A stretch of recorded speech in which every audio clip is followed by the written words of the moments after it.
Alright, what's up everyone? How we doing? Hmm? Alright. So, we're going to be playing some more Pauper Elves today.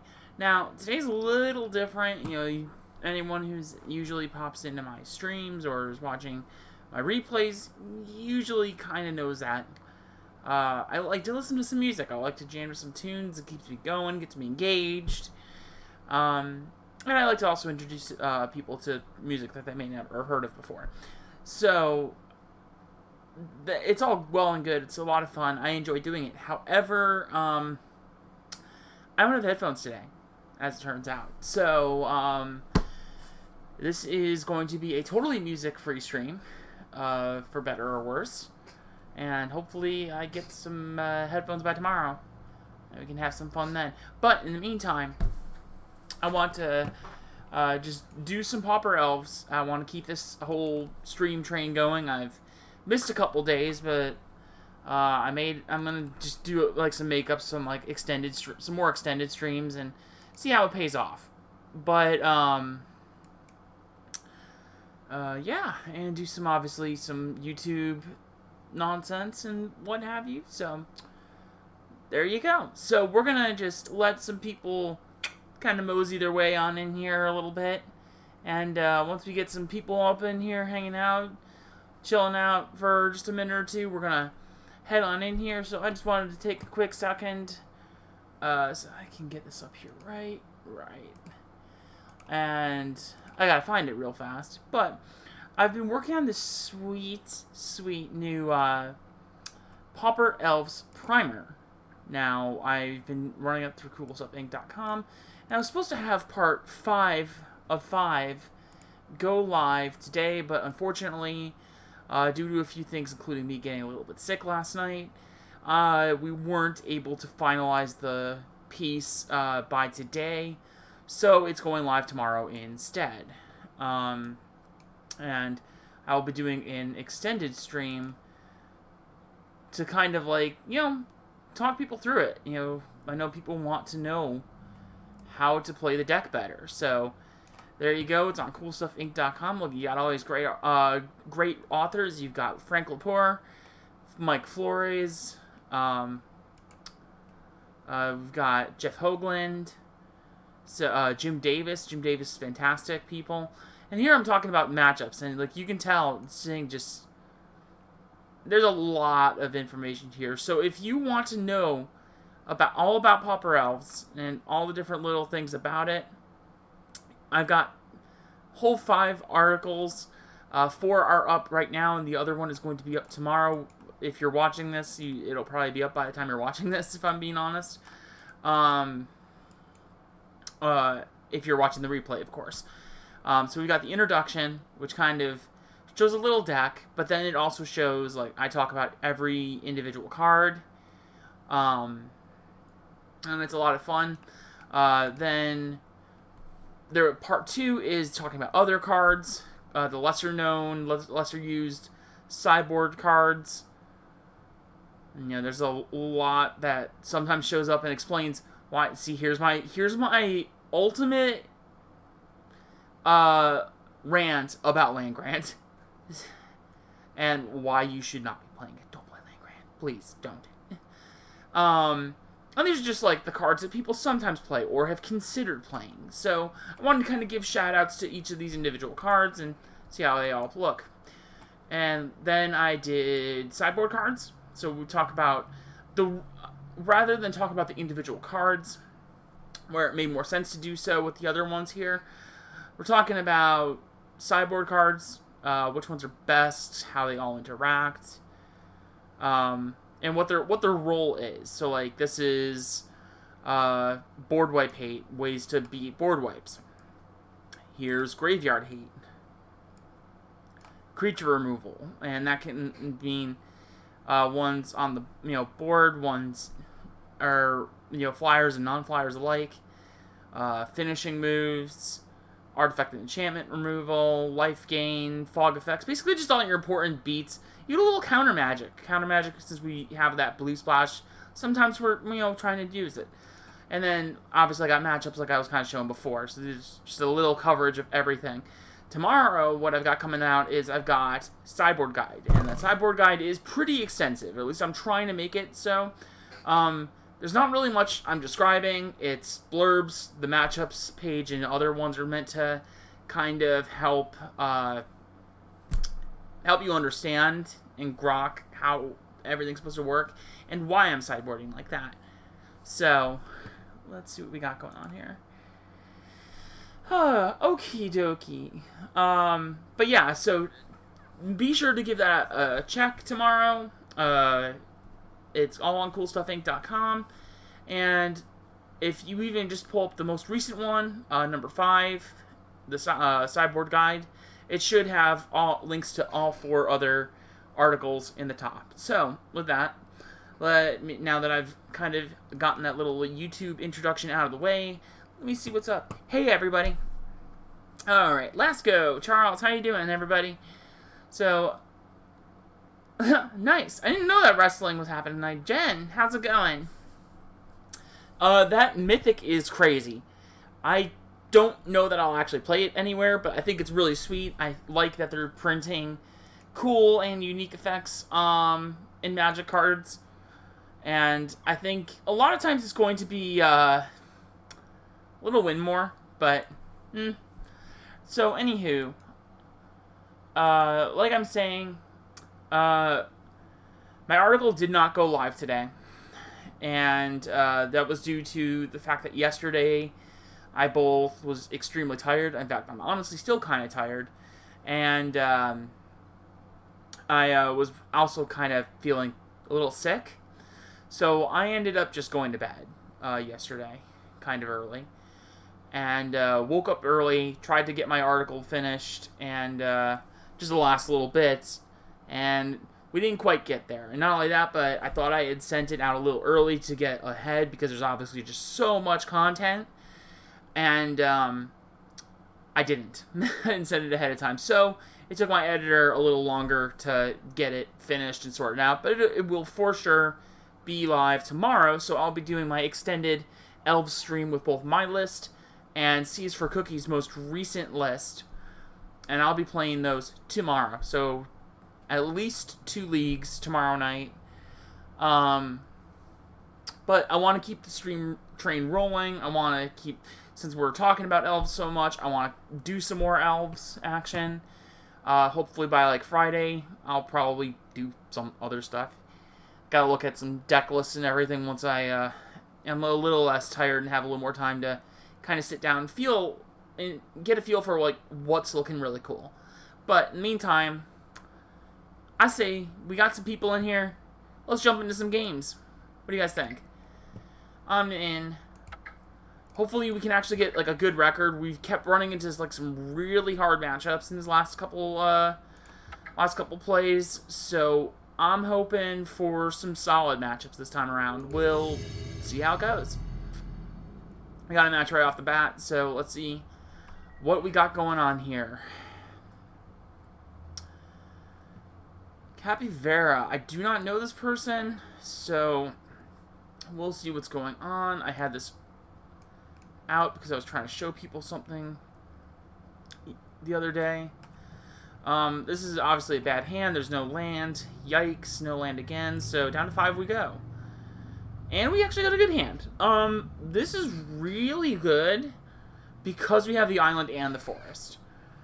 So I'm going to keep a bit of a weird hand. I'm going to keep... Oh, how do I want to keep this? So I'm getting rid of the Timberwatch Elf for sure. And I think I have to throw back this Birchlore Rangers, but we try and keep this Distant Melody, and we can try and fire that off. Even if we only fire it off for like 2 or 3 cards, I still think that's a pretty reasonable line, considering we went down to 5 cards. So I'm going to keep this. We're going to play it, see how it goes. So, and as like I mentioned before, please do not hesitate if you've got any questions for me about Pauper Elves in any way, shape, or form. Let me know. I want to help.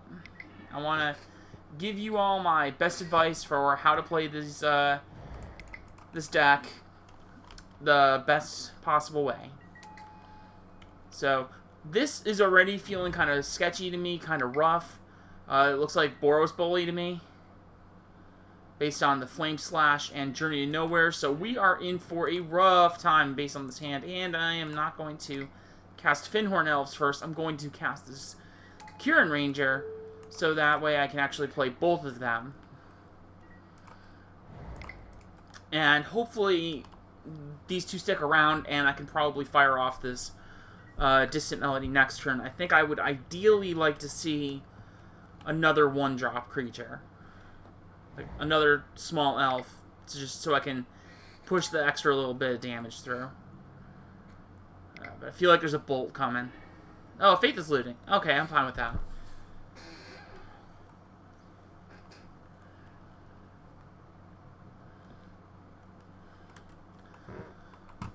So, while I'm doing this, I'm going to give you all a little preview as I'm doing all of this, and we're going to pull up my sideboard guide and see just how we're going to sideboard against this deck. They got Prismatic Strands, so that's a bit of a yike. We don't have anything to do with this Priest here, so you know what? I'm just going to play this Priest. We're going to untap this Finhorn Elves. We can't play this Distant Melody just yet, so I'm just going to play this Forest and let them take their turn. Now, hopefully they don't have any bolts or anything, and we can kind of start going off next turn.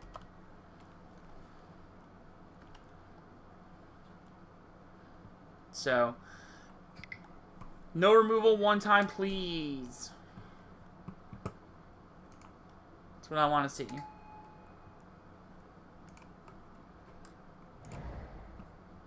I got the Windscarred Crag.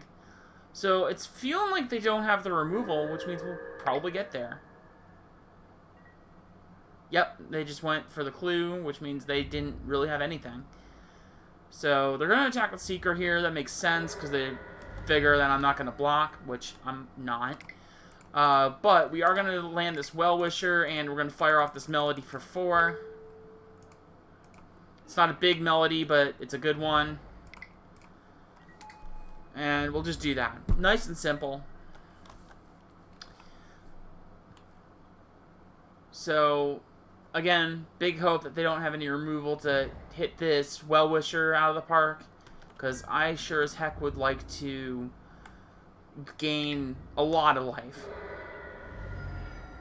Alright, Sylvan Ranger is pretty solid.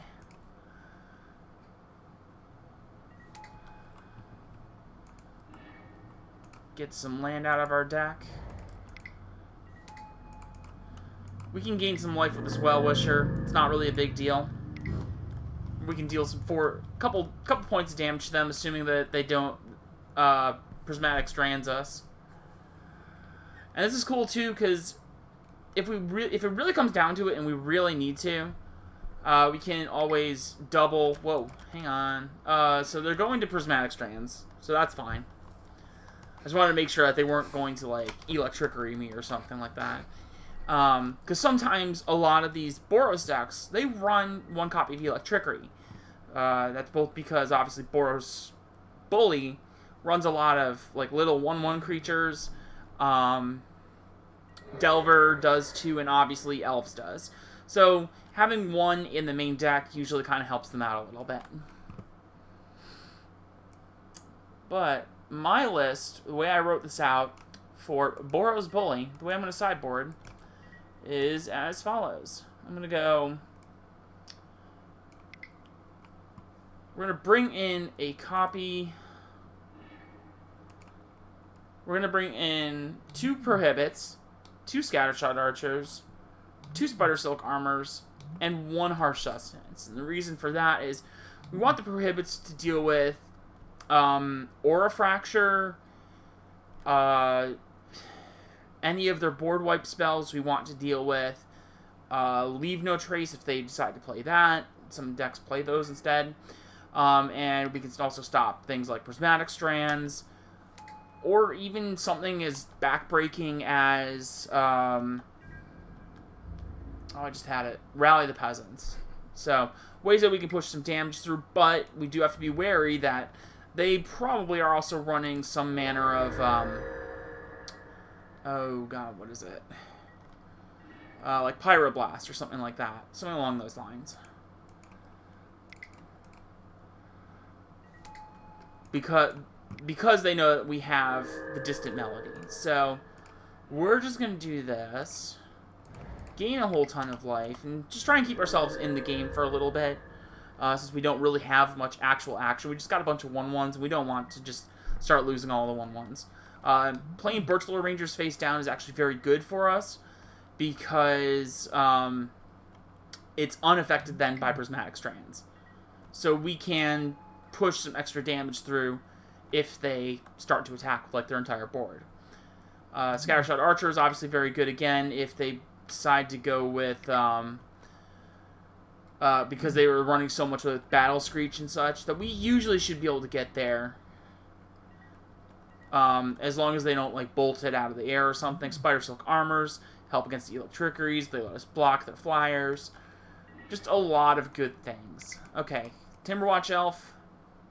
You got me. I'm sold on it. And Harsh Sustenance, just as a one-of, just because it helps us push through extra damage and beat Prismatic Strands. Now, Gruesome Fate is actually the best option for fighting Prismatic Strands itself. Harsh Sustenance and Massive Raid are better options than Mob Justice. But, I think Harsh Sustenance is also a little bit better against Tron because it's instant speed. And see, there's the one of Lone Copy, Electrickery. So what I'm just going to do here is I'm just going to take a second, gain a whole ton of life. You know, it will put me down some amount of mana, but realistically, I shouldn't be casting anything more than, what, 3 mana anyhow here in like the near future. So this move is actually kind of okay by me. We gained a ridiculous amount of life, so I think we're still in it. What's up, Negative Skulls? How are we doing? Hope you're having a fantastic evening or day wherever you're from here.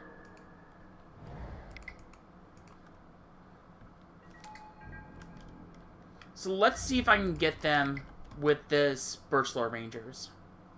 We'll see if they decide to try and activate this Prismatic Strands. Nope.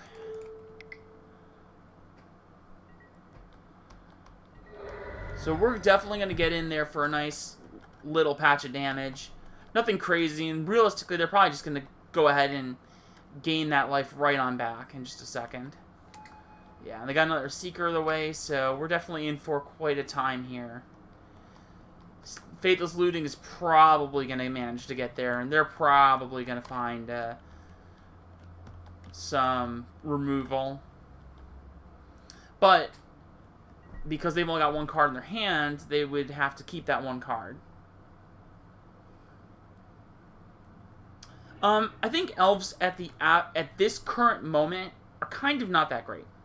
And that's only because the meta has adjusted to such a degree that players are running a lot more creature removal than they normally would.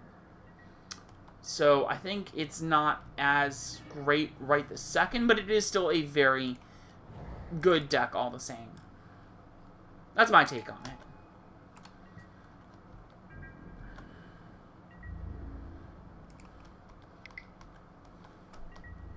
Alright, let's see if we can push some damage through. We're going to block, that's fine. No? No blocks? Sure. So this is fine. I'm just going to let the 2 damage go through. It's not going to be very much damage, but I think at this point I want to keep up the Timberwatch Elf for a little bit. Alright, well, doesn't really matter now. They got the Journey to Nowhere, which means that our Timberwatch is going bye-bye.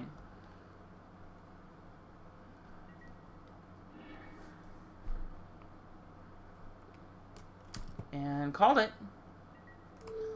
So we're going to pump up this Elvish Vanguard here and get a nice little chump block in. But they're definitely going to hit us for a nice little bit of damage. Whoa, an Oblivion Ring too? So the Oblivion Ring's probably going to hit the bigger Elvish Vanguard.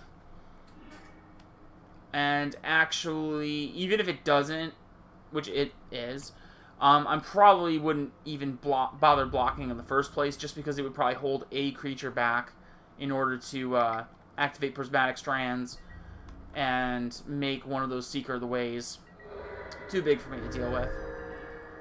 But on the plus side, they don't have really a whole lot in terms of what they can do. They can go like Prismatic Strands and Battle Screech to try and get these Seeker of the Ways up a little bit, but there's not really much else they can do other than that. Unless, of course, they drew a nice spell off the top of their deck.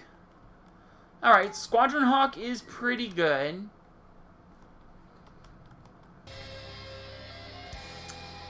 Hey, Dave, thanks so much for the follow. Welcome to the Elf Ball. How are we doing? Hope you're having an awesome day. And they went and got 3 Squadron Hawks, which makes total sense. I'm not sure if they would actually want to go Squadron Hawk here or that. Fatalist Looting. I think the Fatalist Looting is actually a really heads-up play there because they need to find some more action and basically keep me off my game completely. And if that means getting rid of some 1/1s just to keep me, you know, out of the game, then they're going to do that. So, they did lose a Squadron Hawk, which means that they have kept 2 Squadron Hawks and 1 unknown. Now we know that they don't have any mana, so we're going to kill some Thraben Inspectors.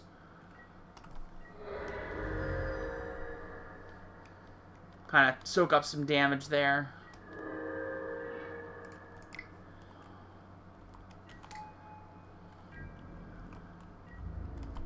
And now this is where I do want to start getting a little more careful with those Seeker of the Ways, because they are going to start hitting for quite a bit of damage. So I need to be really careful with how I approach them. And I might not even want... So I have to block here. The way that they're holding up their mana, it feels like they're representing Rally the Peasants. So I do need to block with at least these Finhorn Elves. And this Llanowar Elves, probably. Just to make sure I don't die. And thus, I'm not going to throw the Birchlore Rangers or the Elvish Vanguard in front of any of their creatures. I don't want to risk that.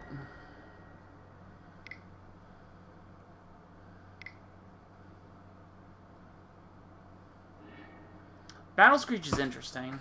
I don't know that I agree with that. I guess getting more in your graveyard is fine.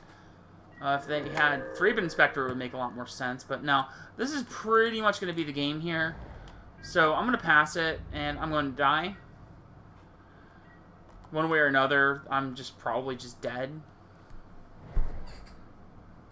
Especially now. If they have Rally the Peasants, then they can activate it twice. So even if I block 2 of their creatures, I still probably just lose this game.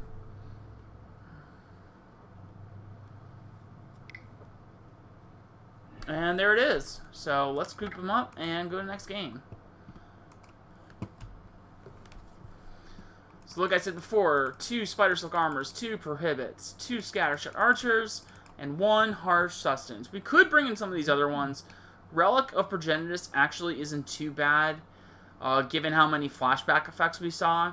And I'm actually considering doing that, if I'm being honest with you. So, we're going to be cutting an Elvish Vanguard, because they spit out so many tokens that they can just block it easily. A Well-Wisher. We need to gain some life, but it doesn't need to be the priority, basically. A Timberwatch Elf, a Lissalon Huntmaster, and 2 Distant Melodies. I'm actually thinking... The way this is looking... sort of want to go down a Nettle Sentinel and go up the Relic of Progenitus. But we're also cutting a lot of creatures to make room for like the non-creature stuff so far. It's either Harsh Sustenance or Viridian Longbow. Because of how money... I'm actually going to go for the Relic here. They really were running a lot of those flashback abilities in this particular deck. Wow. That's pretty good. I'm trying to think about how I want to play this. Because it's almost... I'm almost certain that they kept some amount of removal in their opener. So, like, they molded to 6, and they probably kept it. They were debating there for a second. So, I obviously can't... I have no turn 1 play other than play a land. But turn 2, I might actually not want to play the Priest of Titania because it's so likely just to get removed. So, I'm really just considering playing this Elvish Vanguard instead. But I think there's also a definite... Like, if this sticks around, that we can get Vanguard and Llanowar Elves on the board next turn. Guaranteed. If I play this Vanguard now... I think I'm going to play Vanguard. We're going to see what happens.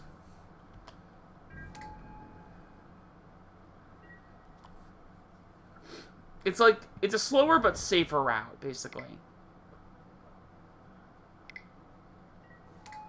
Alright, so they got Squadron Hawk, so which means we are going to get Vanguard out of Electrickery range, which is good. And hopefully we can see a third land and get it out of Firebolt range. Not that they for sure have a Firebolt in their hand, but we want to get rid of it all the same. So they only put... They put 2 Squadron Hawks in their hand, which means they obviously can still probably get 1 out of their deck, assuming that they didn't have multiple copies of Squadron Hawk in their opener. So we'll see what happens here. They didn't have the removal for the Priest of Titania, so we are about to go crazy here. This Elvish Vanguard is going to get very big, for the record. Alright, so we are about to pop off. See what I did there? I'm really hoping that I can see a Birchlore Rangers, like, on the draw here. I'm going to go lead the Stampede either way, but I think that would just give me so much mana. Double Prohibit is a little rough here, but we'll make it work.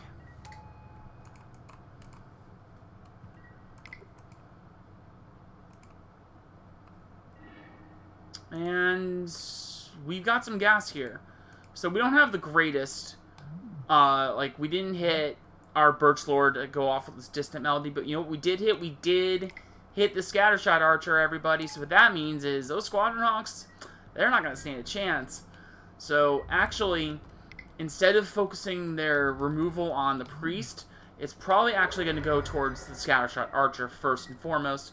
Which is good for us, because that means it draws the heat off of the Scattershot, or draws the heat off the Priest Titania, and we should hopefully be able to stick some more creatures. Even if the Priest does bite the dust, we should still be able to kind of get some nonsense going on here. Alright, we found another forest, so we can do a little bit of nonsense.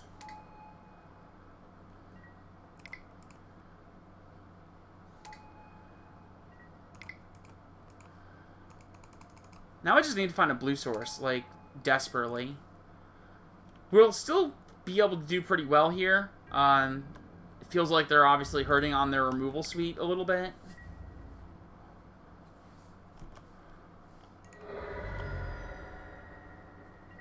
Even if they have an Electrickery, like, between Elvish Vanguard and double Timberwatch Elf, we're just doing really well here.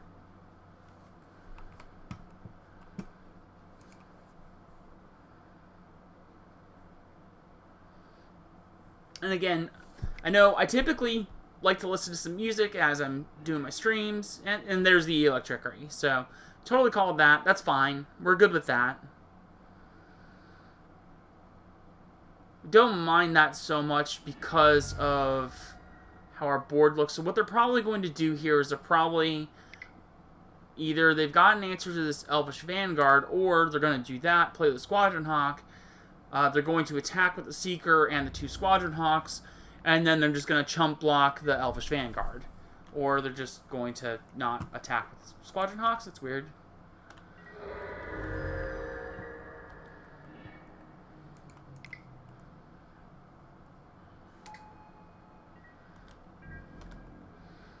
But this is especially good for me, because now having double Timberwatch Elf active means I can pretty much effectively block anything that they throw at me. Burn spells aren't as effective on my creatures at this point in the game. So all of this really kind of bodes well for me. So let's hope we can keep this momentum going a little bit. I really want a blue source, either for the Distant Melody or the Prohibit, just so I can, like, keep them off of their game a little bit here.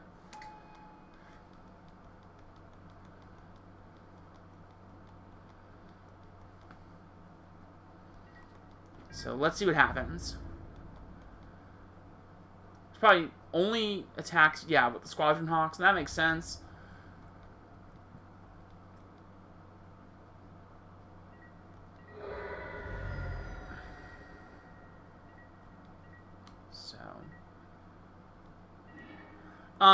For the record, that is wrong. I am not 2-2. This is a completely fresh league.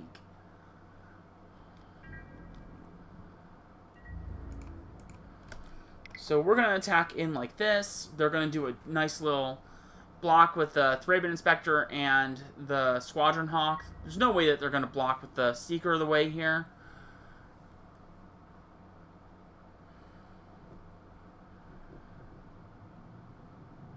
That's interesting to me. I'm really curious what they're doing with that block.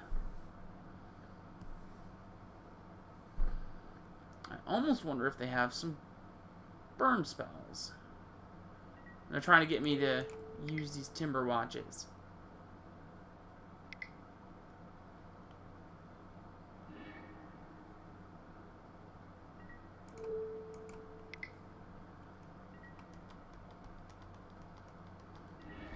So it's feeling that way, but I don't know.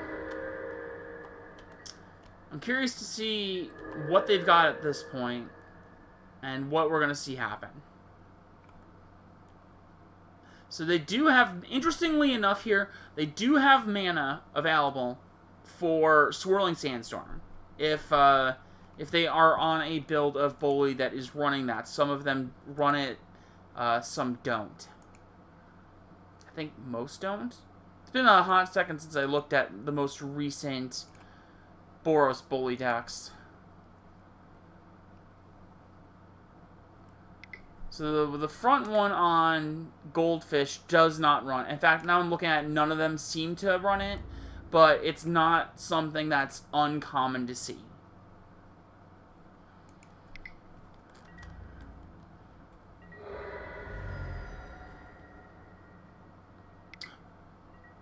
That's interesting. Okay.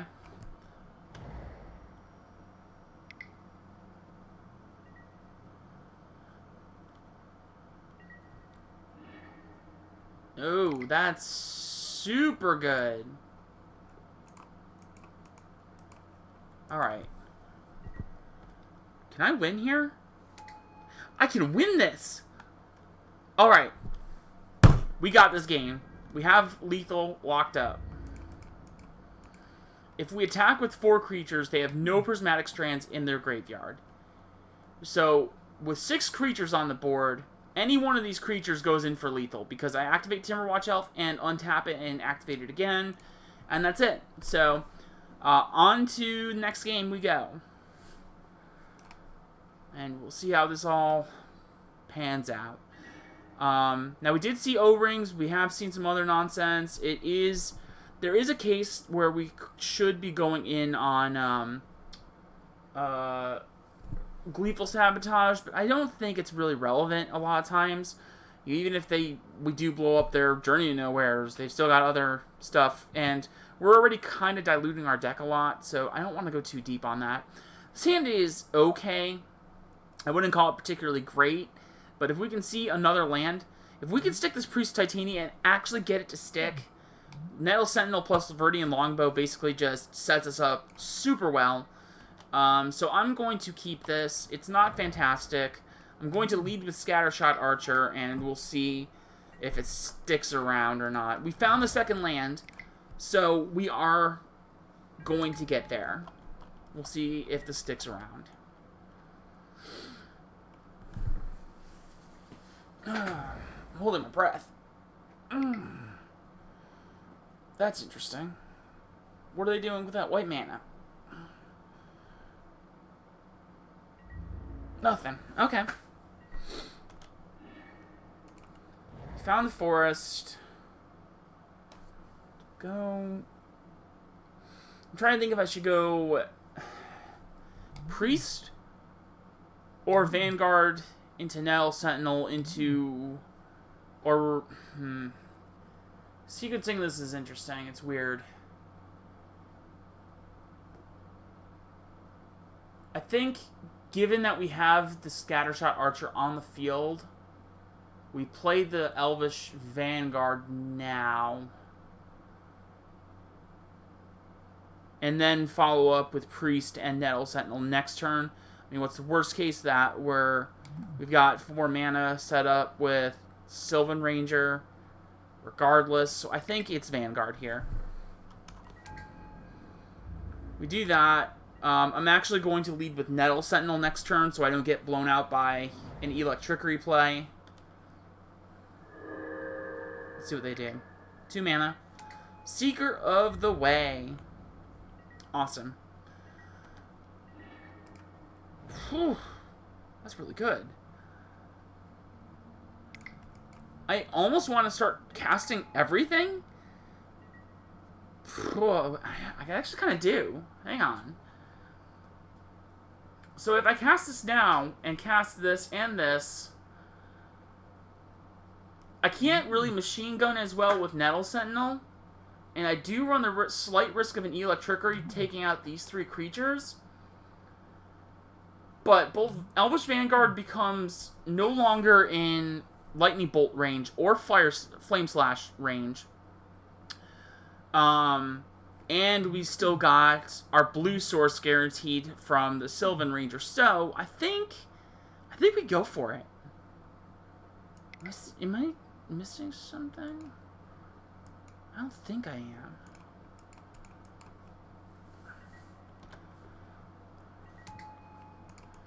I feel like I'm missing something here. I have to tap down the Scattershot Archer. That's a little obnoxious, but I mean, it's not like we're really worrying about what they're playing on their flyer. Like, their flyers don't have haste, so it's fine if we tap it down here, because then we can just utilize it next turn. So, Scattershot Archer has, Elvish Vanguard is out of range. Scattershot Archer, Vanguard, and Nettle Sentinel are out of Electrickery range. This all feels pretty good to me. And they just went Seeker of the Way? I have a Bolt. Oh no, Faithless Looting. That's really good. Don't show me Prismatic Strands. Prismatic Strands is not what I want to see here.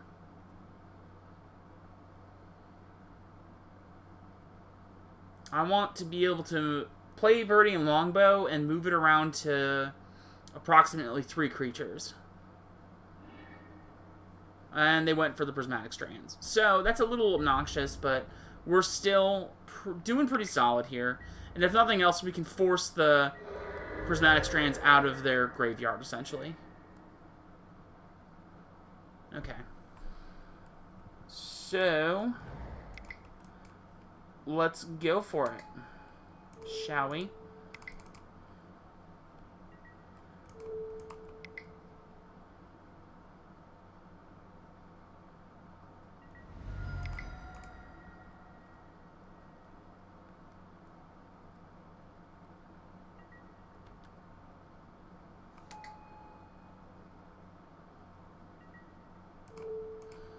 And they're definitely, like, holding priority, so they're waiting for the chance to utilize that Prismatic Strands. And that's what they're probably about to... Yes. So we see the Prismatic Strands here, and again, that's totally fine. The Prismatic Strands is now out of their graveyard. That's all I really care about here. So they can do whatever they're doing there at this point. This Elvish Vanguard isn't going to do anything, so we're just going to pass the turn off back to them.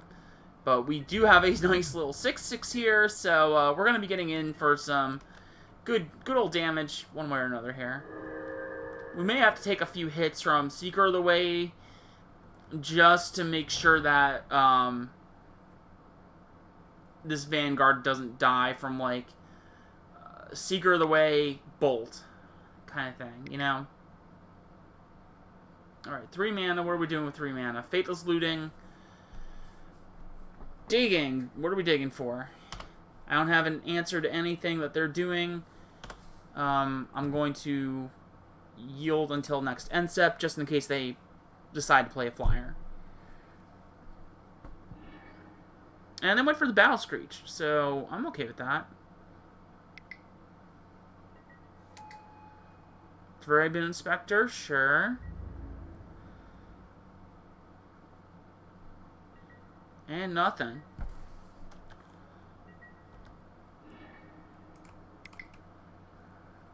Let's fire it off.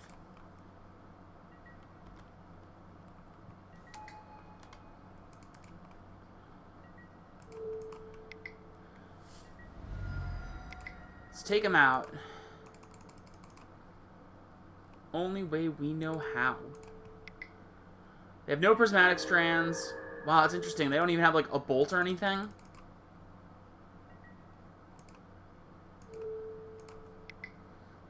But we're going to get these off the board while we have the opportunity to do so. And then I'm going to attack with Elvish Vanguard. Now, depending on how their draws end up starting to look, like, I really like how this game is looking for me.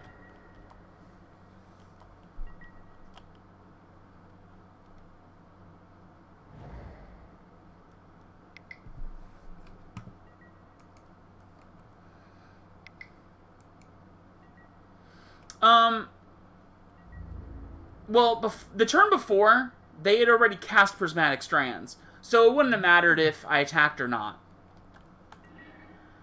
We got another Vanguard, which means that untaps.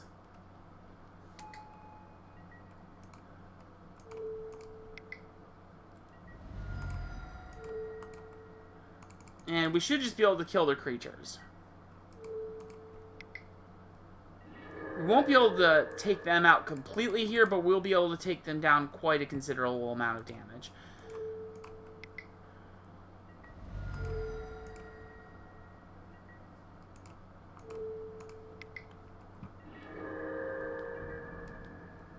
Hey, thanks! Yeah, I'm trying to be a little more regular. Now, that's not always realistic, but I'm definitely making a greater effort to stream more often. This week has been kind of rough. The Elves Primer articles that I've been writing, which are fantastic, by the way. I highly recommend them if you've not checked them out. I have 4 articles currently up, and I have a 5th one going up tomorrow. I cover all different kinds of things. This one talking about sideboard cards. This one's talking about not main deck main deck cards that occasionally show up. This one's talking about just a general deck tech, talking about, you know, a general coverage of the deck. So I'm gonna, and then we got one for matchups. So I'm going to go ahead and drop this in for those who have who haven't checked it out. I highly recommend it. And as always, I'm taking questions. If anyone has any questions on Pauper Elves, I'm here to answer those questions. And that Seeker of the Way is going to die. They have a Prismatic Strands. Okay, so maybe it's not dying just yet. Yes! We're going to win. Alright, we win this turn. We found Prohibit. Oh,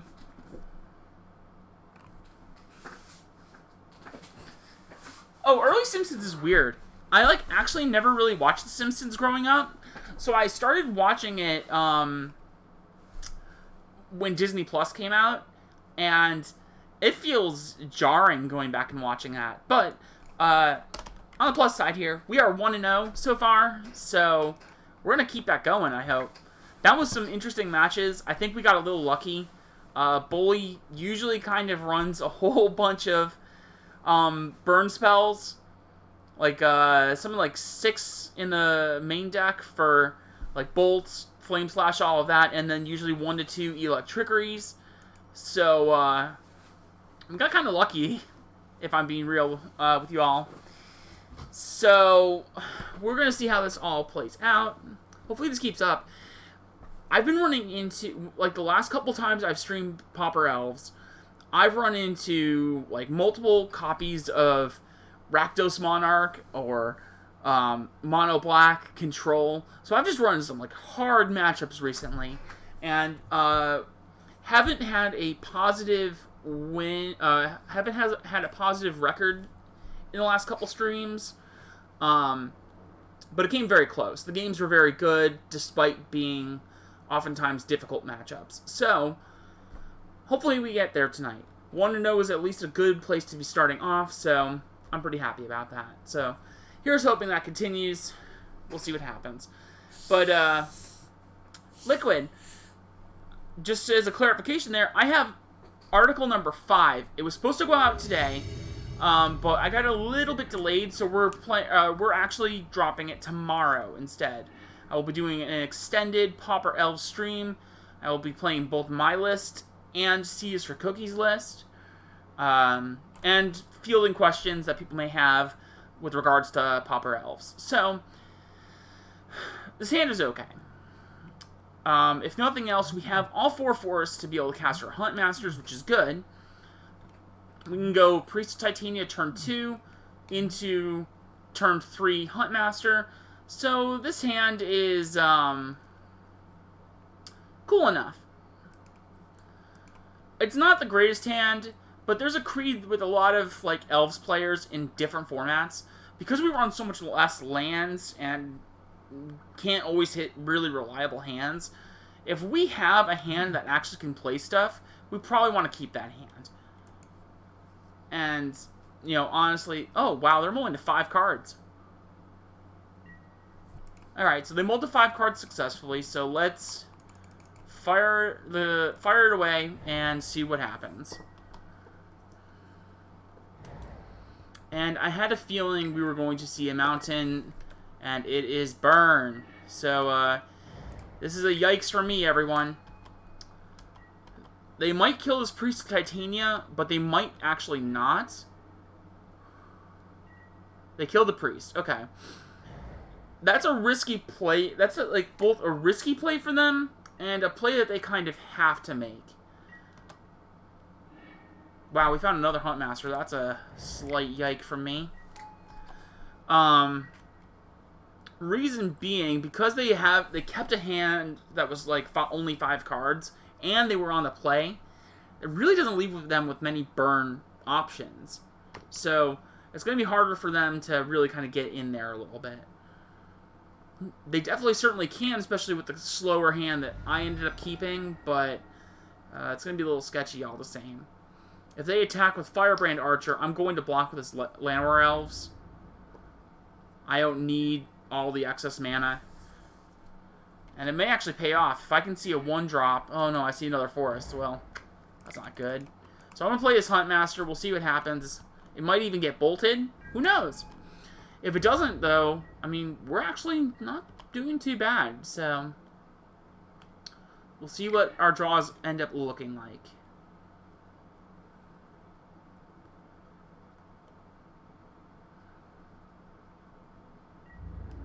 If nothing else, we definitely cast another Huntmaster this next turn. Yikes. I don't want to keep seeing all these forests. I need like a lead the Stampede, please, one time. I'm going to attack with both of these now. We want to start applying pressure pretty hard at this point. The reason I didn't attack last turn, even though Huntmaster blocks Firebrand Archer pretty reliably, is because I didn't want to attack with the Llanowar Elves and then have them bolt my Huntmaster and attack me for 2. I don't know that it really would have mattered all that much, but it's not really what I wanted to be seeing. If they have a Searing Blaze here, it's probably fine. Sure. And if they have Fire Blast, they win the game. Which they probably do. Yep, there's the Fire Blast. I am dead. Sick. So, we're going to utilize a nice little sneak peek for those popping in. We're going to pop over to my little sideboard guide, and I'm going to bring in 2 Weather the Storm as a way to help gain life. 1 Spider Silk Armor. We don't want to really go too heavy on these because obviously they just have so much spot removal. It oftentimes doesn't even matter. But and they might even have Martyr of Ashes, which just doesn't really care about Spider Silk Armor. So I'm also going to bring in a Harsh Sustenance.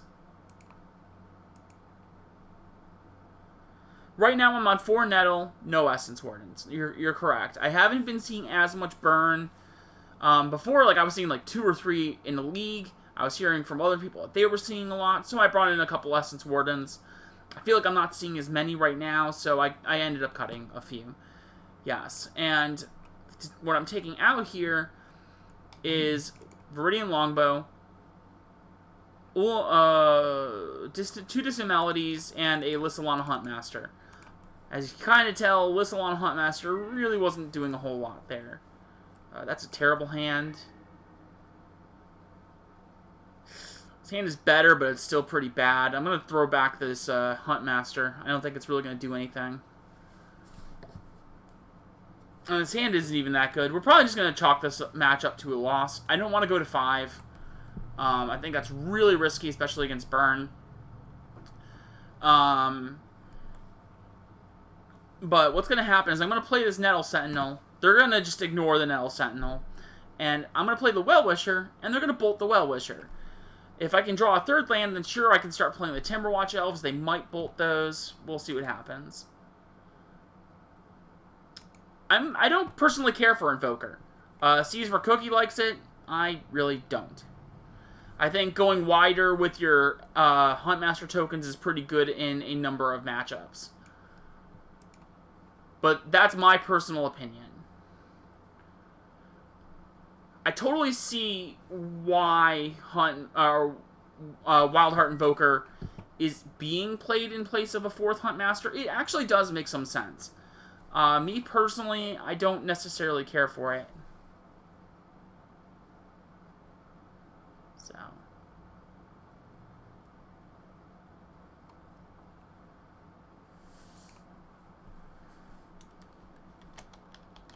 I'm getting a little fan message here.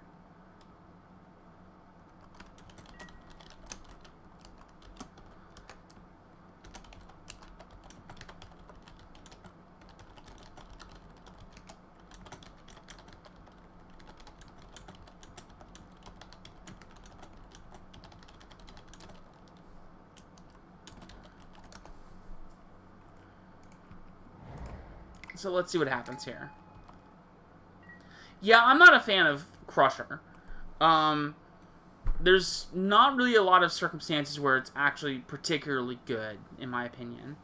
I've tested it before. It works well in certain matchups, I think, but I don't think it's particularly great. I'm not a big fan of it. In the mirror match, it can just get beaten out by Timberwatch Elves, or even just chump blocked. If your opponent, or if the player is using Lissalon Huntmaster, then they can just spit out a lot of tokens. Against Tron, it's good if they like Moment's Peace, but they get to choose what they're hitting, and also it doesn't do anything if they have Stonehorn Dignitary looped. Beyond that, you kind of just end up not... You take it out against so many matchups. I just don't think it's worth it. And Timberwatch number 3 when I need lands and mana dorks. This is fine. This is fine. Everything's fine. Nothing's on fire. Actually, everything's on fire because our opponent's playing Burn. And we're probably going to get hit by a Searing Blaze here if I had to take a shot in the dark. No. Chain Lightning. Okay. Oh, Elvish Vanguard is pretty nice.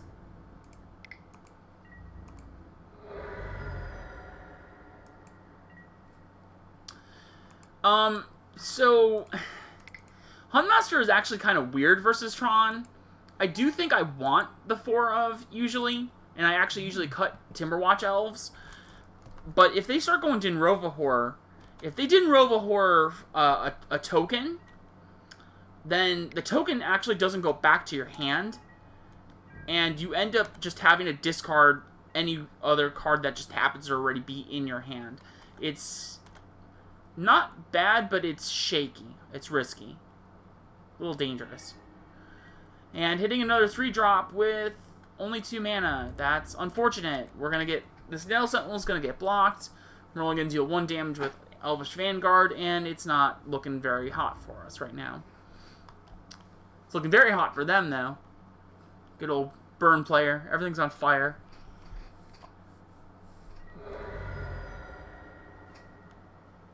Everything's going up in flames. Alright. What do I actually want to see? That's kind of the question where I'm at here. Finhorn Elves is good. Might be a little slow here.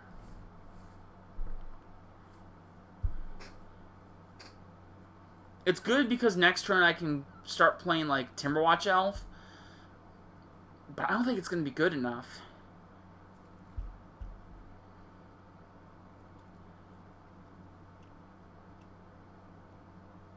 Like, I think I need to hit Birchlore Rangers into Lead the Stampede, but that means I also have to tap down my Elvish Vanguard.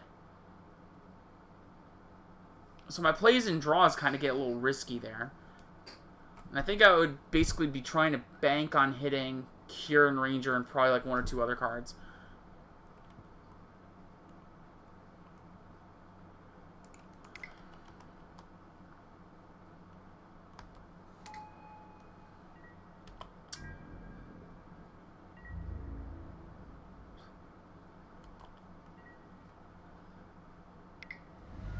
So, because they have both Thermo Alchemist and Firebrand Archer, any old burn spell that they cast, if they cast a Lightning Bolt, it hits for 5.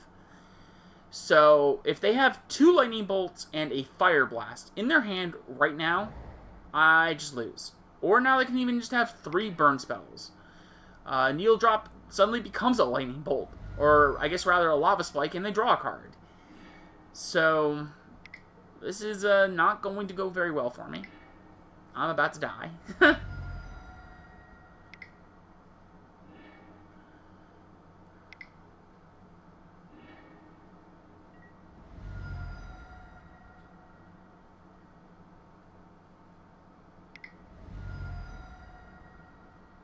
And here's the Fire Blast. There it is. So it goes. Easy come, easy go. And, well, there it is. So, that's your typical burn matchup with elves. It's pretty poor. It's probably one of your worst matchups. At least against, like, mono black, we can grind out against them. But burn just kind of just steamrolls us unless we are prepared with, like, the full set of Elvish I'm tripping on my words here. Essence Wardens. And probably, like, additional life gain out of the sideboard. We only have 2 sources, but if you're really seeing that much burn, like, constantly, nonstop, then you probably want to bring in like a third copy of like Weather the Storm or Luminescent Rain, Essence Words, whatever. Just something to make sure that you can gain life. And I don't know that I actually mentioned it in my guides at all, and maybe I need to go back and do an update on that, or at least make a note for when I do a revisit article later in the year.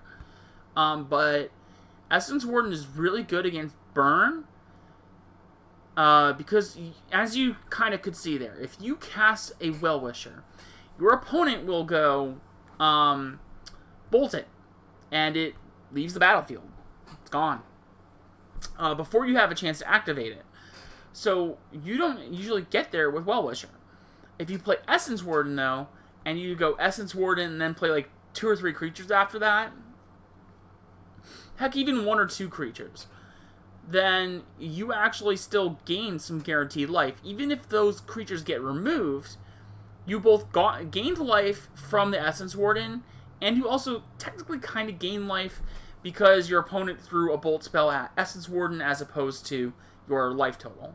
So, Essence Warden is really good in the burn matchup. So if you're expecting a lot of them, I highly recommend bring some Essence Wardens. So now we play the waiting game. This is probably a little bit closer to how long it actually does take for your typical Pauper matchup to kind of show up and make an appearance. So, there it is.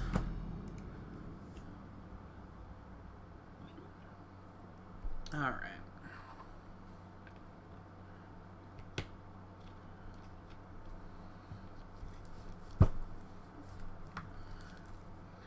So let's see if we can get there here. I have no idea what this person is on.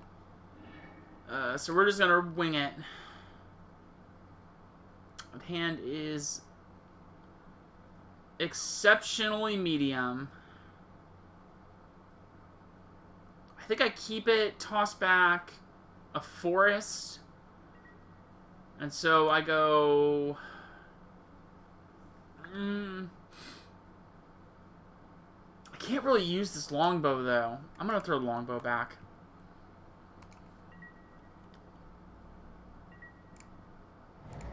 And we're going to see what happens. And, like, just my luck, I'm going to be up against the mirror match or something.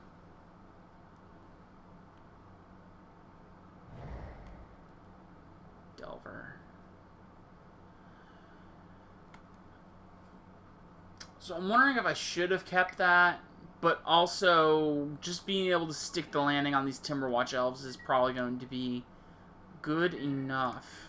And we got Vanguard. That's really good by me. So if they go for a counterspell, they have to have actual counterspell or deprive. They can't just go Spell Stutter Sprite against me. It's also possible that we see them go Ash Barrens into a mountain enable turns on there. Oh. No. This is Dimir Delver, everyone. So this is going to be very different, and they've got the Snuff Out play there. So we're going to be in for quite a time here. Let me tell you. So Vanguard gets bigger. Snuff Out's probably going to gun for that Timberwatch Elf if I had to take a guess. And we're going to have a match on our hands here. I have not covered Dimir Delver in any of my articles because it fell off the radar completely with recent matchups. But it's suddenly been showing up again in the metagame. So I may have to put out like something at some point. But we'll see what happens. I do want to pull up a list. Blue-Black Delver. That's not the Blue-Black Delver I'm thinking of here. And yes, so they went Snuff Out, targeting Timberwatch Elf. as I expected.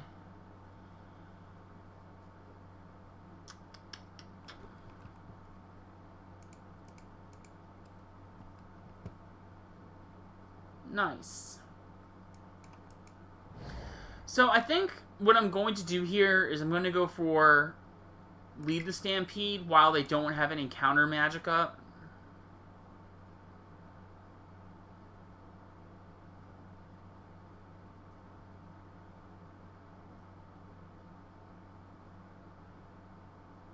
Unless they have a negate. Brainstorm. There was a list over the weekend on Sunday that was running one copy of foil, so it's possible that they were trying to dig for a foil.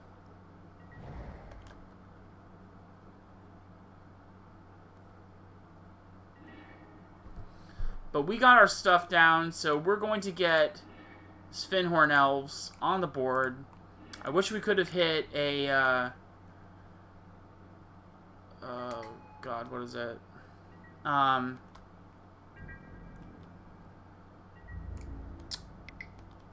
Birchlore Rangers, because that would have really helped us kind of, like, go ham here. But, as is, I will take this, and we'll see what they got going on. I think what I would want to see is to see a Birchlore Rangers on this next turn, because then, assuming that they don't have actual counterspell, we could go Lissalana Huntmaster, Birchlore Rangers, and Timberwatch Elf in the same turn, I believe. Yes, because we would have the Kirin Ranger to untap the Sphinhorn Elves. So we would be able to get there. As is, we still can cast Huntmaster and Timberwatch Elf, so that's a plus.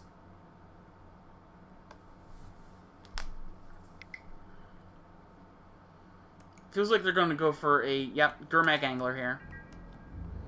Which is good by me.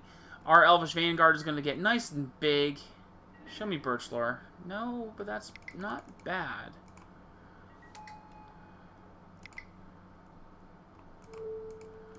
So I don't really want to attack with this Elvish Vanguard because they can just double block. But we can keep it back and then suddenly it's a 6/6 that can block the Gurmag Angler.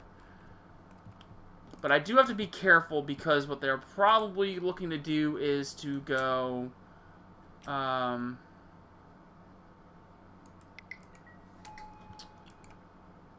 I was going to say Disfigure, but it feels like they're not. Okay, so they scooped.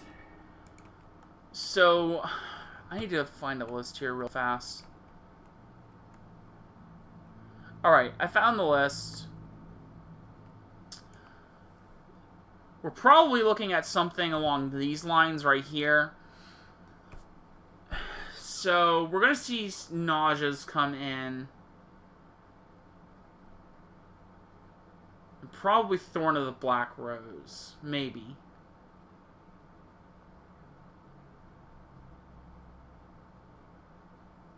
So we do have to be kind of careful. It didn't look like their counter magic suite was huge. They are running 2 Deprive and 3 Counterspell, but obviously we're not going to see any Spell Starter sprites or anything. Force Spike is something we have to be kind of careful of, but not often. I'd be more careful. I'd be more worried about the Snuff Outs and like the Nauseas, to be honest. But are they not even running Disfigures? Hang on. There's like no Disfigures in any of these lists. None.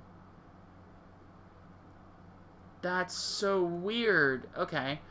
Let's see. So 3 Spider Silk Armor seems like a must. Longbow is bad. Well-Wisher isn't that good. Relic is something we probably want. We want to go down to 2 Distant Melodies. I think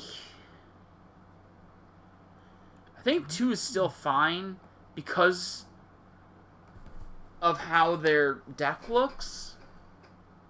Or like how the current iteration of Dimir Delver looks. We don't know what their exact build is, basically. I'm tempted to cut an Elvish Vanguard and another Melody to bring in 2 Prohibits. But since we're up a game, I want to see more of what they're doing, and I'm just going to kind of run this back and see how it goes. We do have a pretty solid matchup against like Dimir, Delver, at least the older build. And the fact that this is a watered-down version of the older build means we probably actually do okay here. Just depends, mostly, I think, on how they draw.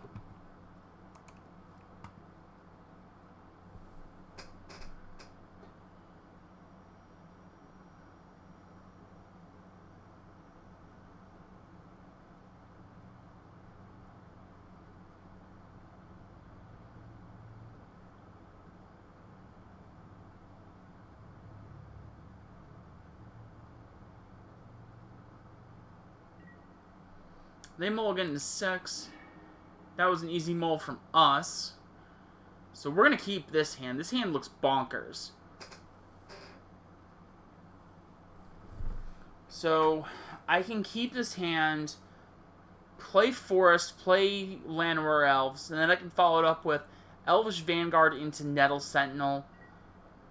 So everything about this hand seems awesome. Toss an Elvish Mystic back, so we keep our good stuff, and we keep a Priest for a follow-up turn. Everything about this looks and feels fantastic. It evades Nausea, and we just kind of get there. We even got a Well-Wisher? Yeah, this hand's gas.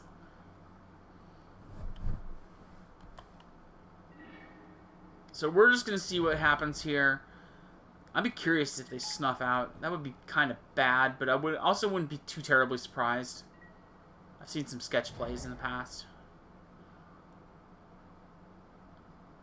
I even wonder if they're just going to remove this. Yeah. Chainer's Edict seems not the right play, if I was them. As much as I want to go Vanguard, I think I actually want to lead with Priest to Titania here. And see if I can get it to stick. Because if I can get the Priest to Titania to stick, then next turn I can go Sylvan Ranger into Nettle Sentinel. I'll probably actually do some, like, play Vanguard first. Play Vanguard, Sylvan Ranger, then Nettle Sentinel. And so Vanguard becomes a 3/3. So we're going to play that. And kind of hope for the best. I'm, like, cautiously optimistic, but we're probably just going to lose this Priest Titania here. If we do, though, that's probably fine. They're tapping their blue source, which means that they're probably not going to have a whole lot going on. They put 2 cards on the bottom with Preordain and pass the turn. We love to see that. We're going to cast this Elvish Vanguard, play Sylvan Ranger.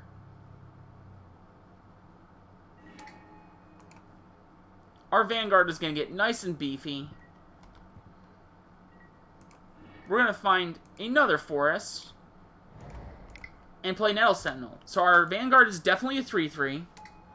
If they don't snuff it out, then it's going to get even bigger next turn, because we're just going to play Timberwatch Elf, Well-Wisher, and whatever else we draw. So things are looking pretty good here, I think. Now, the fact that we got this Elvish Vanguard like right off the bat feels really good to me. I think my ideal draw right now is Spider Silk Armor. Because if I can stick Timberwatch... If they don't have a removal spell, Timberwatch Elf stays on the battlefield just long enough that I can generate 5 mana, then I can cast both Spider Silk Armor and Well-Wisher. That's my ideal play, so that way I'm also out of Nausea range completely.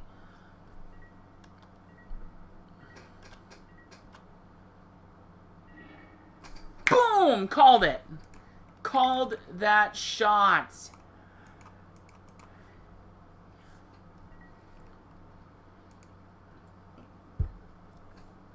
Oh, you love to see it.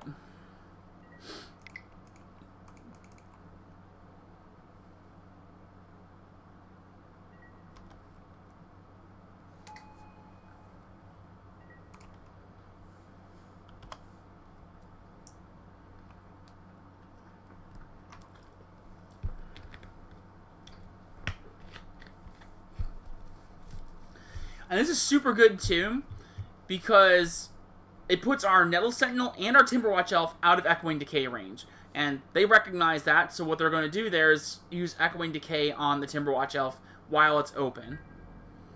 But this gives us a free attack, and we're going to get in there for 8 points of damage here. And it's feeling pretty... Oh, no, they have the stuff out. Well, the creature, the Vanguard was going to be getting there for 5 points of damage, so all they did was take off 1 point of damage. So they're taking 7 instead of 8, but it's also harder to hit them in the following turns. But that's fine. That's a good trade-off. I'm satisfied with that. At this point, I do want to be a little more careful with how I drop these creatures. Because, yeah, they're going to go Gurmag Angler, and they've probably got a counterspell.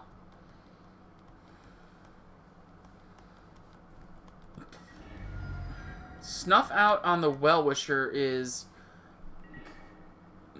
an interesting play.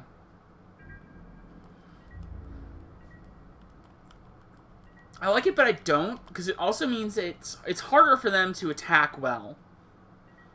They can't really attack too much because it puts them at risk of the crackback hits.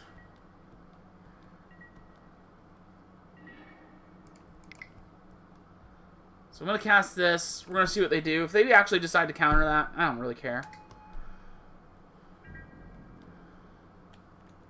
I don't want to attack just yet because we're not going to be getting in for a whole ton of damage. I want to be really cautious with how I do this. The fact that they didn't have a counterspell there is interesting to me. Makes me wonder what they've got going on, what they're doing. Either that or they're holding the counterspell for something that's, like, actually detrimental to the game.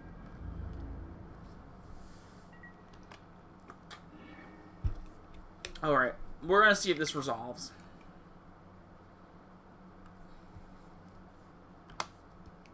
Can I have this? Do I get to have it and then you remove it immediately? We're going to find out, everybody. It's stuck. Which means if they don't kill it this turn, I'm going to gain anywhere from 11 to a lot more life.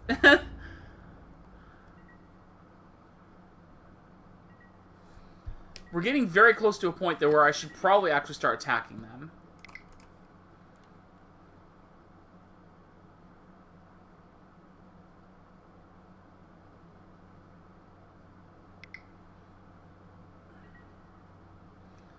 That's a hard cast copy of foil right there, everybody. It's interesting.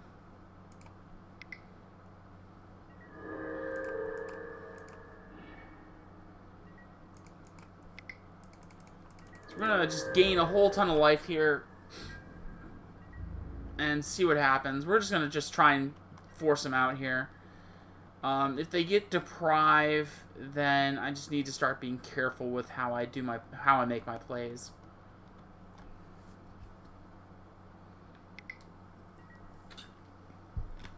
Stomp Out there is an interesting play.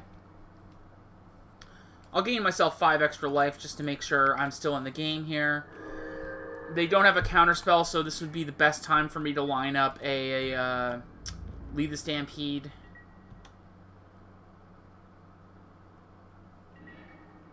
But we got a Finhorn Elf, so... Ugh.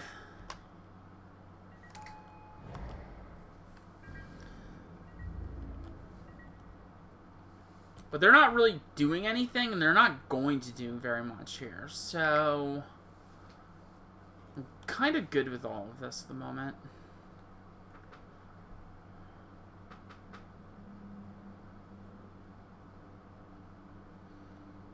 And I think what I'm going to do... No, I can't really... It depends on what they play here, right? Okay, so they play Delver of Secrets. We found a Sylvan Ranger. So, question now is, do I start attacking? I think I do. And so what would happen is we would lose Nettle Sentinel. Delver might block one of our creatures. to try and soften the blow here. They might have a removal spell, and they might have a counter spell to the Sylvan Ranger. What I think I'm going to do is I think I'm actually going to lead... No, I shouldn't lead with the Sylvan Ranger. Because they could Echoing Decay. So, we're just going to attack and see what happens.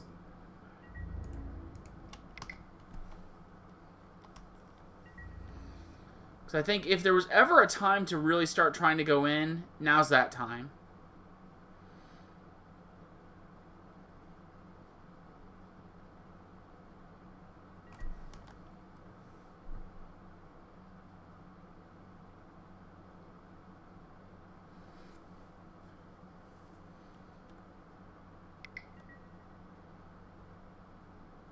And there it is. That's what I was wondering about.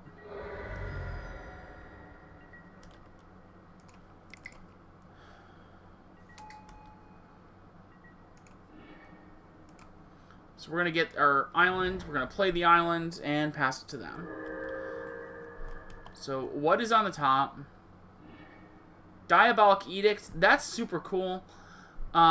It's a bit problematic, but at least it's not like a counterspell or something. I'm kind of okay with that. And they don't want to attack because, again, they don't want to die to the crackback. Me getting another forced is not really that good here, but I still think, at least how things are looking right this second, we're still kind of in the driver's seat. All it's going to take is just one more good draw and we're set. Even if I see a lead the Stampede, though, I probably want to be very careful about how I'm casting it, and I probably actually don't even want to cast it right away.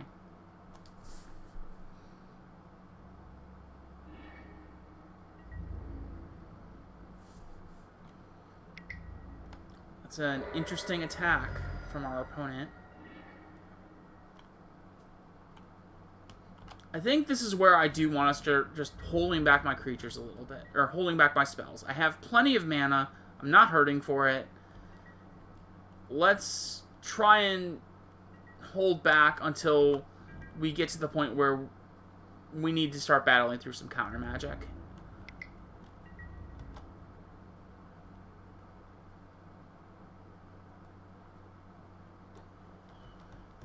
You know, we've got a good number of turns before we need to start worrying about that Gurmag Angler, so...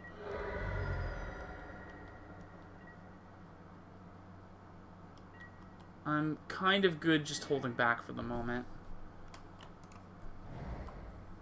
Especially when I'm drawing just forests. You know, like, we're 21 cards deep into our deck, and we've already seen 7 lands. Now, 2 of those were by Sylvan Rangers, which, you know, is a thing. But we're going to see what happens here.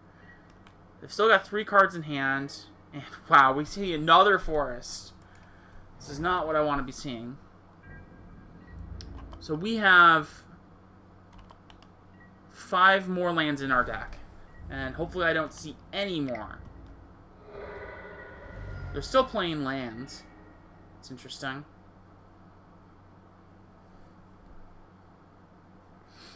I think I'm going to hold that just a little bit longer. See if we can start baiting out any counter magic.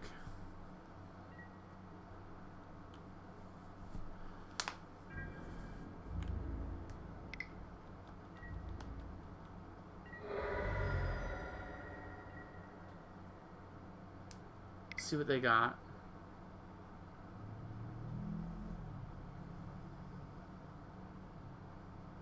Going for another Gurmag Angler. That's going to be tough for us now. Okay. Let's try and dump some stuff.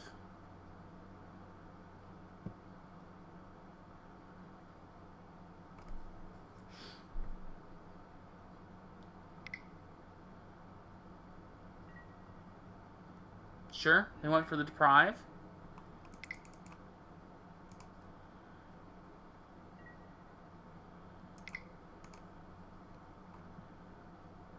We have that. Nope.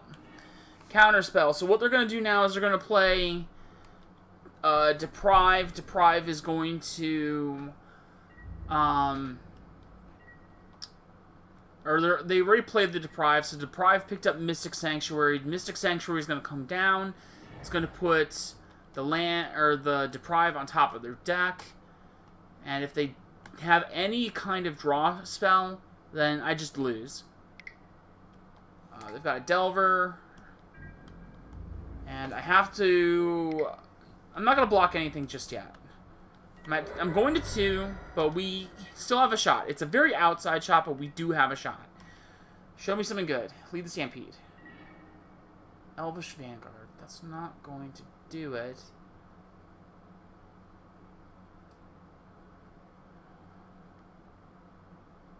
I'm just trying to think in my head how I can make this work. It's probably...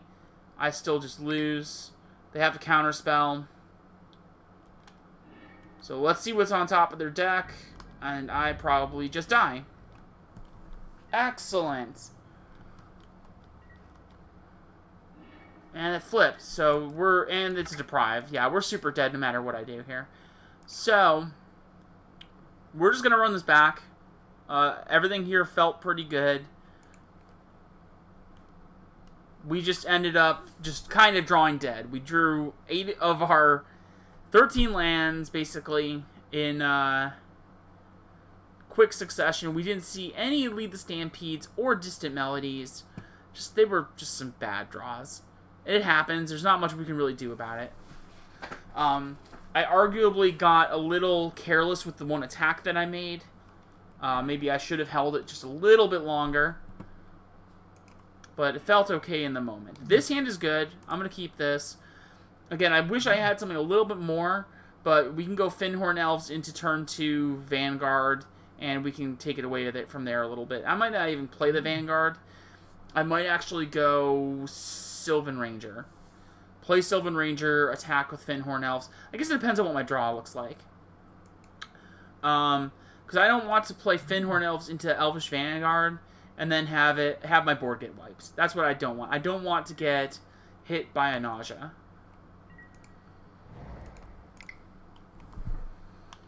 We're gonna try this. We're gonna see how we can make this play out. We got Ursa. Thanks so much for the follow. Welcome to the party. How you doing?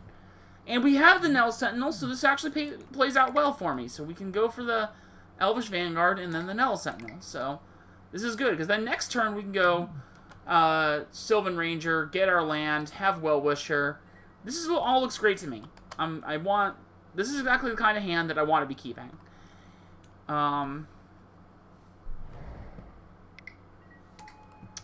Augur of Bolas. Sure. Right. No snuff out one time. They've got choices. They're clearly thinking about it. So what do they got? Brainstorm. Interesting. Ooh, Kieran Ranger.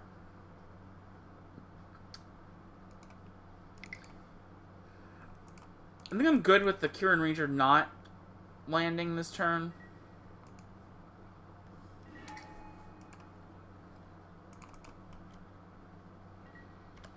So this way we go get our island. Our opponent does not know that we have this forest. And now we can cast Well-Wisher. Elvish Vanguard is a 4/4. So either they're going to block with Augur or they're not. And we'll see what happens. Might even turn out that they decide to go with a Snuff Out. That's exactly what they're doing. So that's not really what I wanted to see, but we're going to make it work. And at least I'm making them work for it, you know?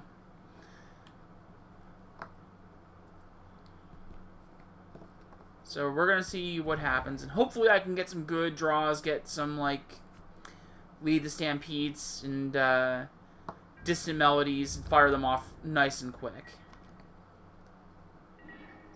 Gotta Lead the Stampede.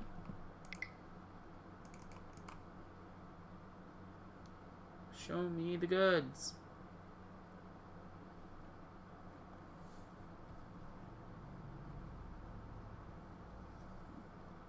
They have foil? Oh, they're going brainstorm trying to find foil. That's what it feels like. But now they don't have Force Spike mana, so that's really good.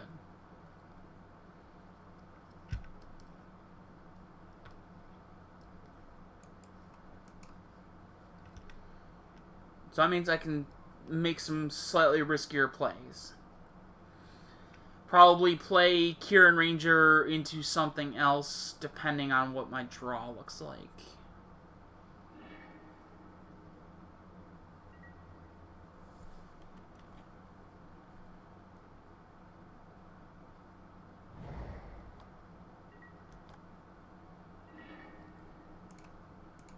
Well, that's a very good draw, I'll tell you that much. Let's see here. I could go for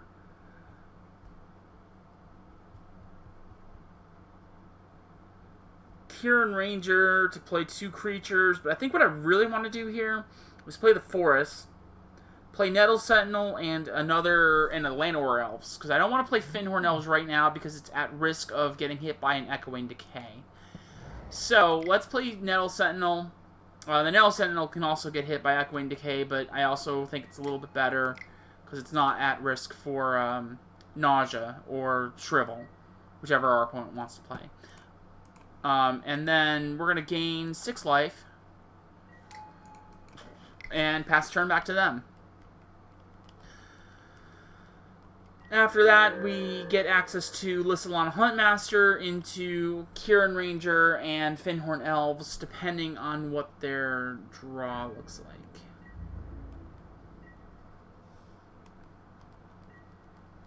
Or what our draw looks like as well.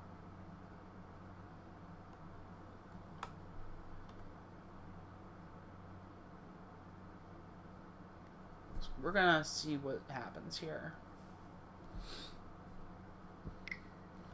It's also important to note, too, that our opponent does not know about our Kieran Ranger. So, let's see what happens. They preordained and put 2 cards on the bottom.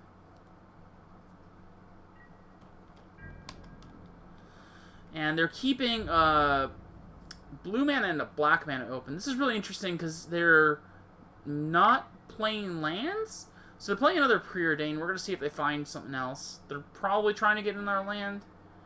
They went 1 top, 1 bottom, and they got their island. So they still have a blue source. We'll see what happens.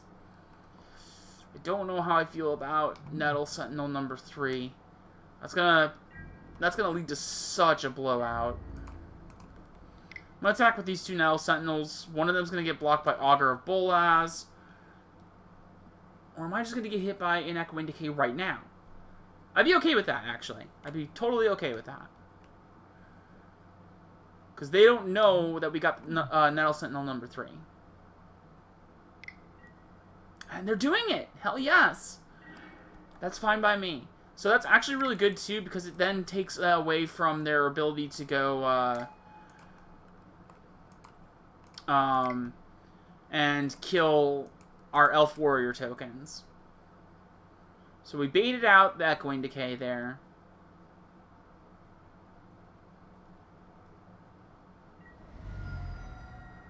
Interesting. Well, they got rid of that, but we're still making an Elf token. We're still going to go for this Kieran Ranger.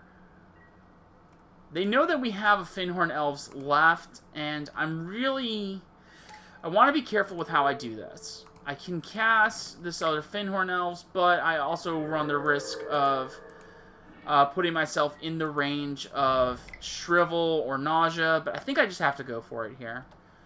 If nothing else, then to make sure I gain like as much life as humanly possible, and just stop them from like attacking me.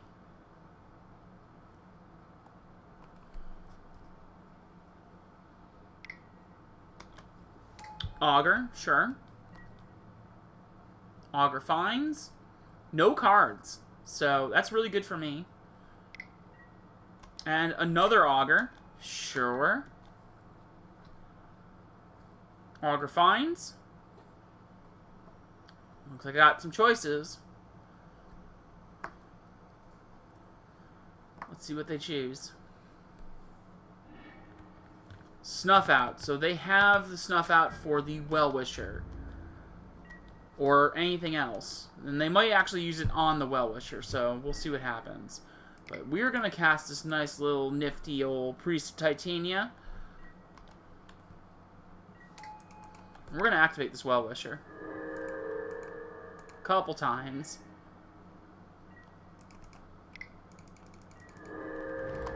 We're going to go up to 59 life. If they don't snuff out it in this next turn, I might actually just activate Well-Wisher. Or activate the Kieran Ranger and use the Well-Wisher. We'll see what happens here. Tragic Lesson picks up Mystic Sanctuary. Or are they just going to discard a card?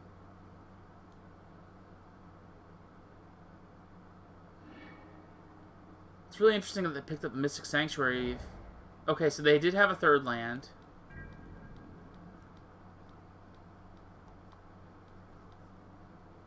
So I'm curious what we're going to see here. Again, if they try and snuff out... Okay, so they're going to just Echoing Decay that. I'm going to bounce, or I'm going to use Kieran Ranger here, untap it, and we're going to go in here.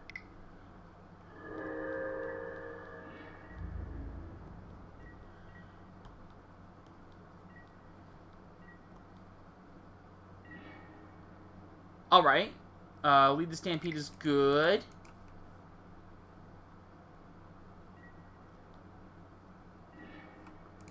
We didn't find a whole lot of gas, though, which is a little unfortunate.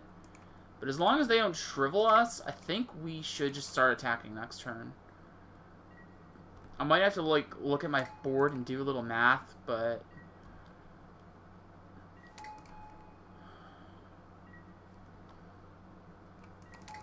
We also still have to be definitely careful, because they have 4 cards in their hand.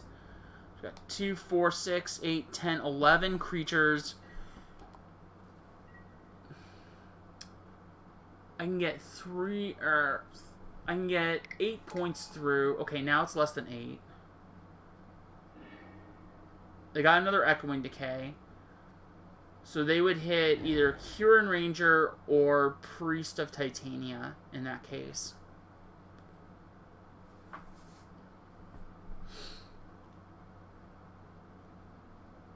I don't think they would hit Llanowar Elves. I think they would be more inclined to try and hit the Kieran Rangers or the Priests.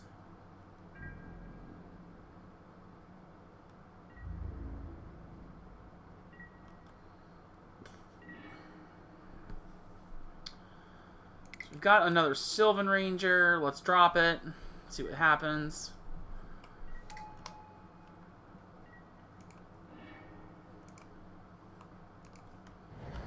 We're getting some lands out of our decks. And I just don't want to attack. They've got 4 creatures that makes it harder for us to really push that extra damage through. So they had the Echoing Decay. We also know that they had Snuff Out, so... Yikes. And they get to play Mystic Sanctuary again. They found the Nausea. So...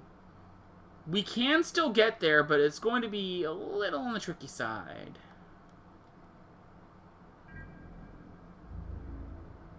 And I think at this point, it's mostly going to come down to us trying to time them out.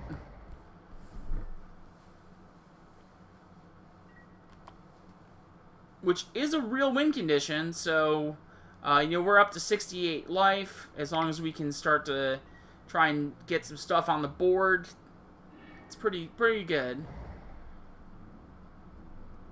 By doing a Mystic Sanctuary loop, they also limit themselves to only having 5 lands. Now, realistically, for a deck like Dimir Delver, that really might just be all they need. So, here's hoping we see a Lead the Stampede here. Draw some cards. Not more lands. At least the numbers on this one actually make sense. We've seen 7 lands. And we're almost through like half of our deck, so this makes sense. I'm not going to play stuff just yet. Make them work for it a little bit, see what happens.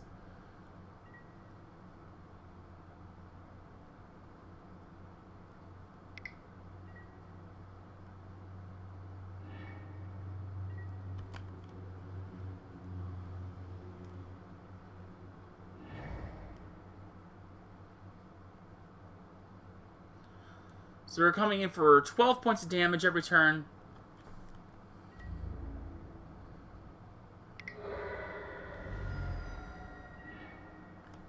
Okay. I'm just going to pass it back here a little bit. They might be F6ing at this point.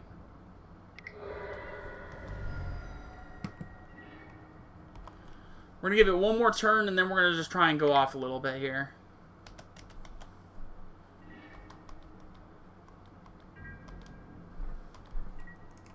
Actually, I'm just going to go off now. Sure. Got me.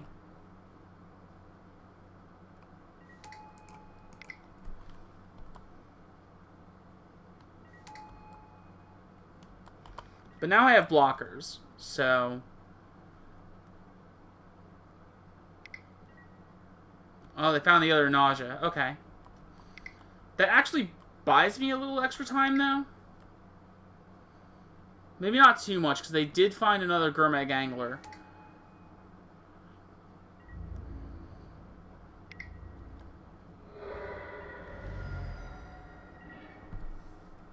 But we're going to see how we can make this work in our favor.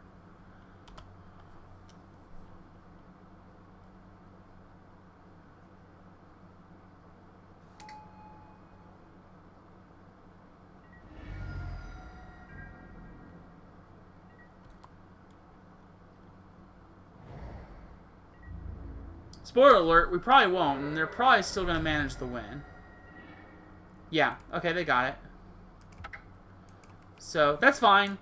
You know, we did our best, but ended up losing in the end there. So, that 1-0 start is not looking so good at this point, but we're going to see if we can at least get 3-2. Even if we lose this, I still want to just play it out. I can't really win any extra prizes, but I still want to give, like, a full... both, you know, a full stream and a full recording for YouTube. So you guys are here. You guys, I appreciate your support. It every little bit helps. So just trying to get out there. I should also have another league going live on YouTube soon. I did a stream 2 nights ago. And it was, well, we had some unsavory content show up, and I have to figure out a way to edit it. It might not go up anytime soon, honestly, but I'm going to see what I can do to make it work. Okay, this person, I don't know that name, so we're going to try to see how it goes. This hand is actually very good, so I'm just going to keep it. It's not, again, it's not a perfect hand, but the fact that we can go Nettle Sentinel into Vanguard... and then we also have Sylvan Ranger finds our 3rd land for whatever we need is really good. Even better if we can see, like, Llanowar Elves or Priest of Titania. I actually would like Priest of Titania the most, I think. Considering we have 2 lands already, because then we would be able to go Elvish Vanguard into some shenanigans.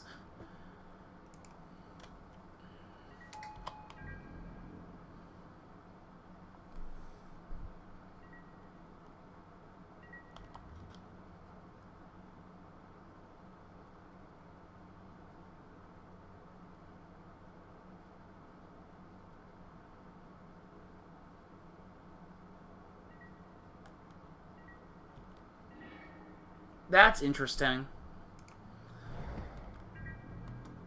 I'm curious.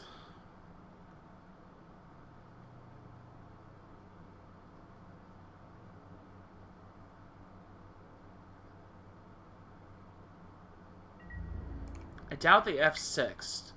So I want to know what they're up to here.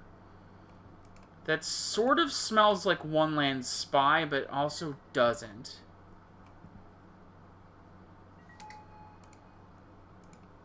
Because I don't think they F6'd.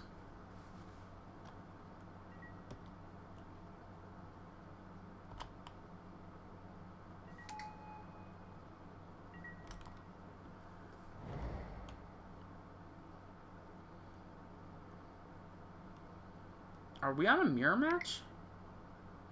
Bogles.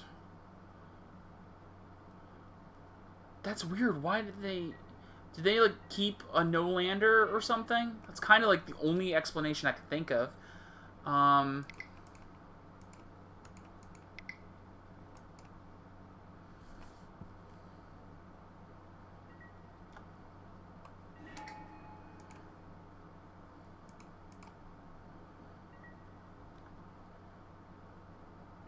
think I'm going to go for the Lead the Stampede. And we'll see if we can find anything spicy here. I mean, if it's land destruction, then that's not really a huge deal, especially with Kieran Ranger, which we just found. So I'm going to go Nettle Sentinel into Kieran Ranger. The fact that they went white means it probably isn't. Either that or they're trying to make us think that it's Bogles. But just to be on the safe side, I'll play this Kieran Ranger. Even if it is like land destruction and they try and blow up this island, that's not a huge deal because we have Birchlore Rangers there and there.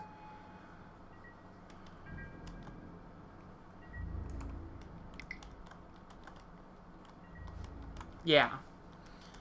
And so what I'm going to try and do is just stick the landing on this Lissalana Huntmaster, because I think that's going to be critical in getting us there.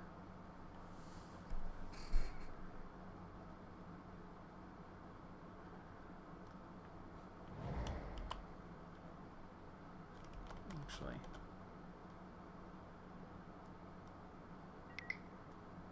Yep, it's Bogles. Okay, we're good. We should be fine here.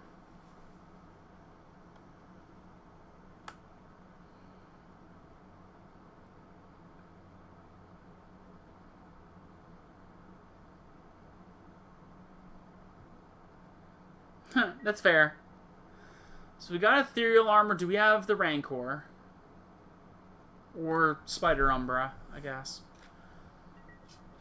Nope, just the Ethereal Armor. That's an interesting move, then. Okay. Ooh, Timberwatch Elf. Yes. Alright, so we're in business. We're about to go off nice and hard here.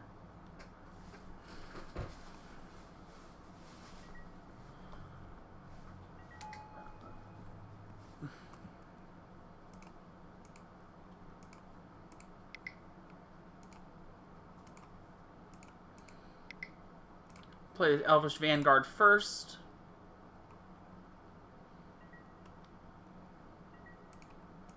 Always yes, always yield. That's my creed, everyone. If you're playing Magic Online, always yield to your triggers. And always try and stack them in the most efficient way.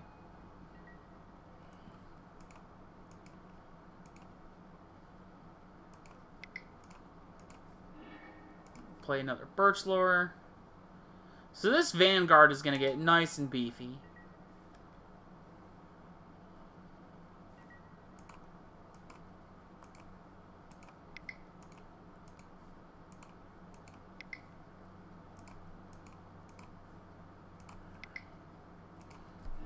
And we get to play our entire hand. And that Timberwatch Elf is just going to win us this game in about a turn. They might actually just see the Timberwatch Elf and scoop.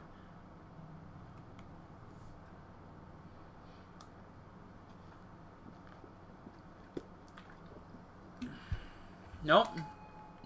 We got a trooper over here.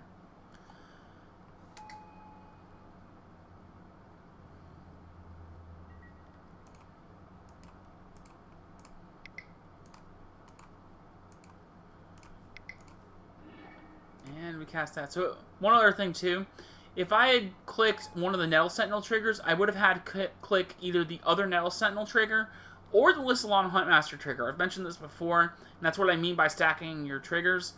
So instead of having to click 2 Nettle Sentinel triggers, we just click the one Lissalon Huntmaster trigger, and it automatically stacks the 2 remaining Nettle Sentinels triggers.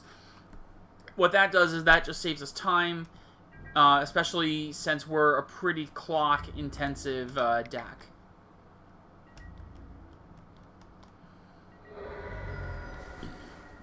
Actually, I maybe should have just attacked with... I maybe should have untapped one of my creatures, like the Sylvan Ranger, and just attacked with Vanguard, Sylvan Ranger, and the 2 Nettle Sentinels. It would have forced them to block with block the Vanguard and lose their Slippery Bogle in the process. We'll see what they do here. If they don't have any trample, then we just win. I think even if they have Ancestral Mask, we still just win.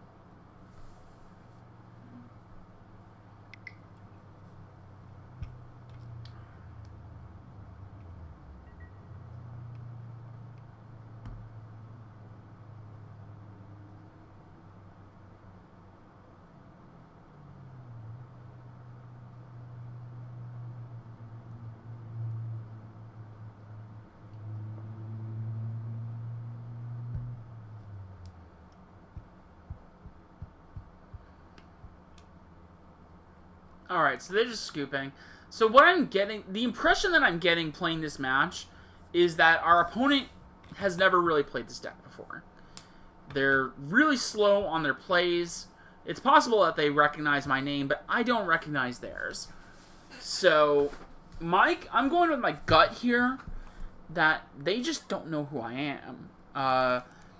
And that they don't know their deck very well. So, we're going to go down this Viridian Longbow and the Spider Silk Armor and just try this. Cutting and just bringing in 2 Gleeful Sabotage. In certain matchups, if they're running Electrickery, if we see we're up a game, so if we see an Electrickery in game 2, we probably want to start bringing in some Spider Silk Armors, maybe even some number of Prohibits, because just we're generally very favored in this matchup. So we want to see just what they're doing. But that's really all we're probably going to need. Especially since they seem like they're a new player. Now, again, they might not be. They may not be a new player. It may just be just how it looks. How it appears. So, I'm going to give, just still kind of giving the benefit of the doubt, but we're going to see what happens.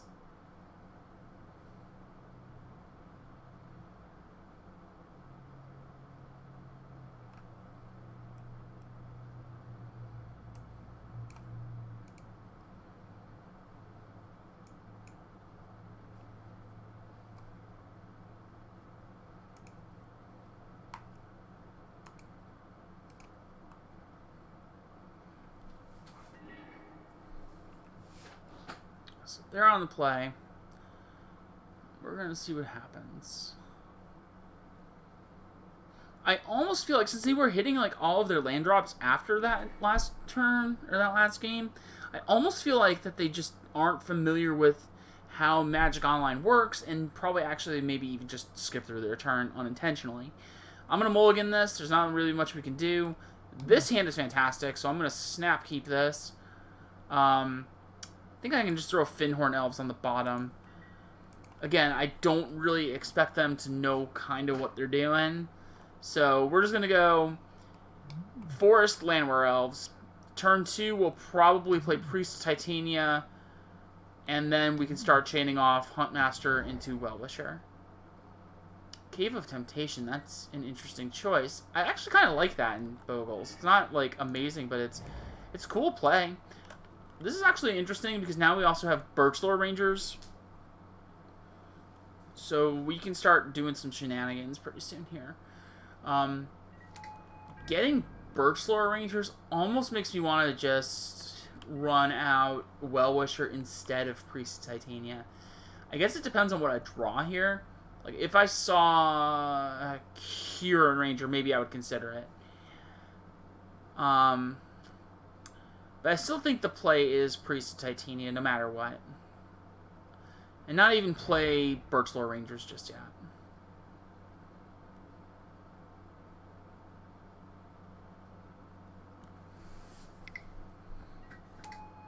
Silhana Ledgewalker, sure. Sure. That actually makes me want to cast the Well-Wisher now, and only because since they're going to be going above, it's going to be harder for us to stick the landing. They have the gut shot too, so yes, I am 100% going in on this Well-Wisher. Actually, if they gut shotted, they have that mana base. They probably can't kill me here. Probably can't even get close. So actually, I do like Priest here a little more. And then next turn, I can go Nettle Sentinel, Birchlore Rangers, Lissalana Huntmaster, and I should be able to cast Well-Wisher also.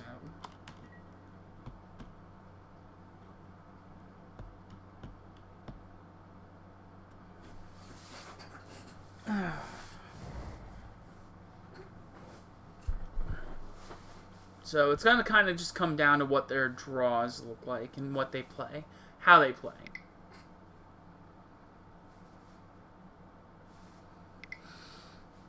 Yep, there's the White Source. Ethereal Armor, sure. Do we see a Rancor here? Yep.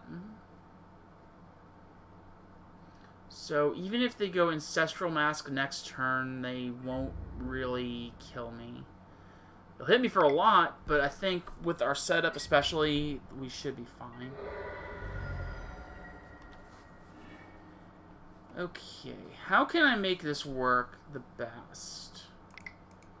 Let's find out.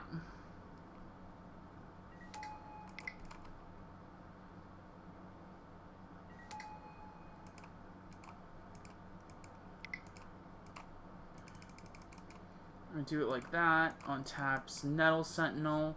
So I won't be able to cast Timberwatch Elf, but again, that's fine. I don't need to cast Timberwatch Elf right now. What I need is to get this Well-Wisher on the board so I can start gaining a whole ton of life. I'm guessing since they let Priest of Titania stick around, they might not have another gut shot. So we're just going to kind of play this one out and see how it goes. Hey Josie, how's it going? How you doing, girl?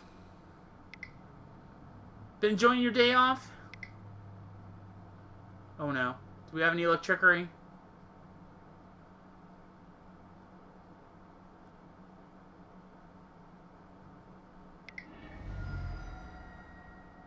We do. Hi there, Emily. How you doing? Okay, now I'm in danger. That's a 2-shot.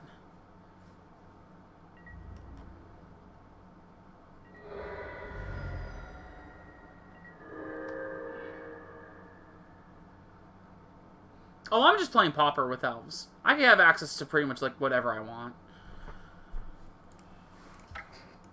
I was playing Legacy the other day. So, I'm no stranger to this. I'm just going to bring in 2 Spider Silks. I don't want to go too deep on those.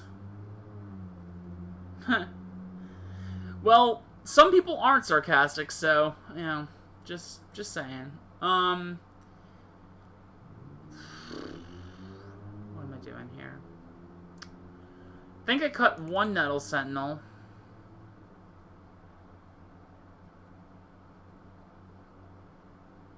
Fair, I guess? Question mark? Yeah, 1 Nettle Sentinel seems fine, and I think 1 Lissalana. We want to be going just a little bit faster. I don't want to cut these melodies. I think they're still good. That's a really good hand. As long as they don't have a gut shot here, this means we get to go turn 2 Timberwatch Elf.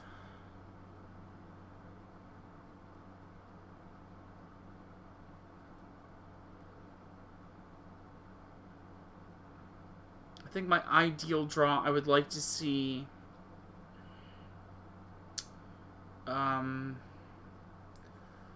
Birchlore Rangers would be my ideal draw right now. Because that would mean I can get more creatures on the board, have a better setup. And if nothing else, I'm keeping a hand with 2 lands, so...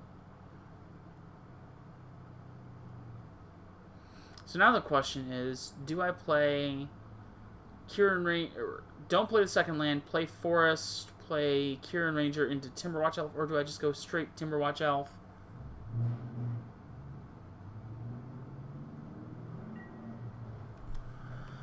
Either way, I'm playing Fyndhorn Elves turn 1. We're going to see what happens. What I do next depends on what they play. And what my draw is. That's awesome, Josie. Glad to hear it. Glad you are having a sweet day. So let's see what they've got going on here. Utopia Sprawl? Sure. 4. White? Okay. It's not red. That's what I'm... That's a good thing. So, I think... Yeah, we're going to go Timberwatch Elf here. This way, I can go Kieran Ranger and then play Lead the Stampede. If I don't hit a solid 1-drop, like Nettle Sentinel or something, I can always just go for the Llanowar Elves play. And just spit out more mana dorks, basically.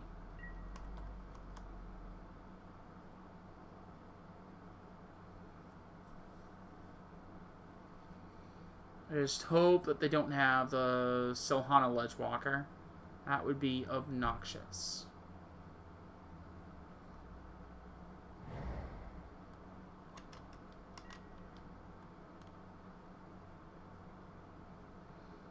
Permanent Vestige for whites. That's interesting. Do we have a Heliod's Pilgrim? Yeah, it's a Heliod's Pilgrim. That's interesting. So what are they grabbing?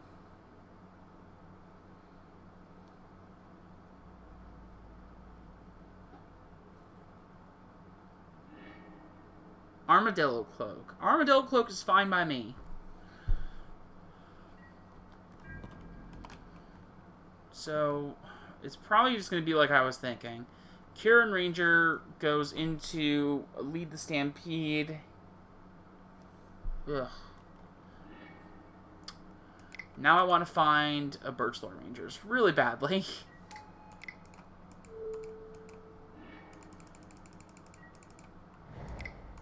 Okay, Lead the Stampede. Show me Birchlore Rangers. We got there.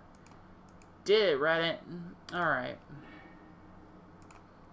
Well, that's a Gleeful Sabotage going to the bottom, so that's a little painful, but we're doing alright. We're living our best lives here.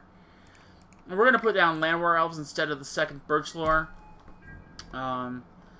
Both makes it just a little bit easier to fight back any hate that we deal with here.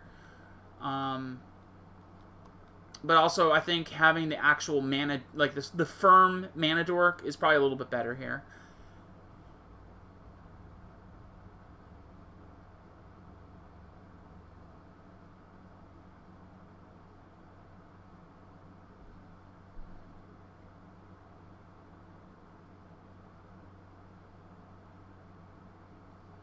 So we're going to see what they do. But we've got Timberwatch Elf on our side, so I think we're in good hands.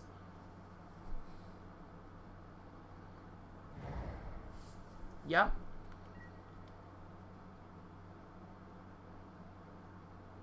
Green, okay. Abundant Growth, sure. Remember that even if they go Electrickery, we're still stay in the game here a little bit.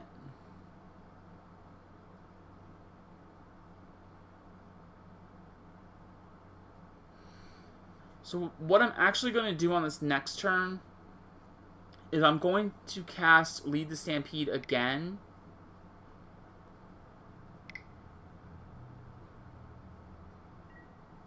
sure. And I'm going to try and find Priest of Titania.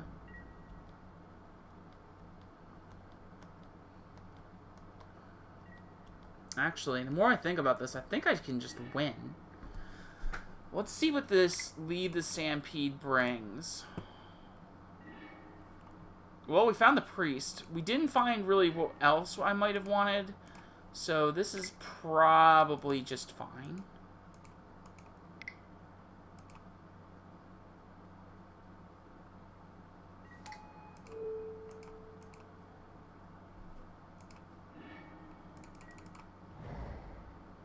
I'm going to play the Well-Wisher, but I'm not going to go... Like, I'm going to play this other Elvish Mystic. But the reason I'm doing like this is because now I can protect some of the cards that need to be protected. So I can go... If they end up having Elic Trickery, I can go... Timberwatch targeting Priest of Titania and Kieran Ranger. And then I can start just making a whole ton of mana. And just spitting out my board, basically.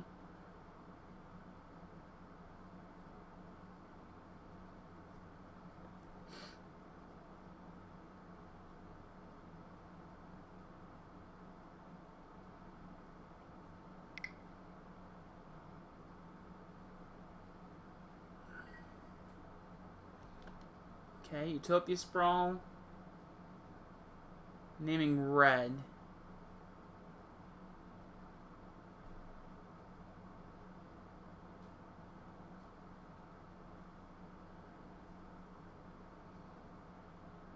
It makes me wonder if I'm not going to eat an Elic Trickery here. We're going to see.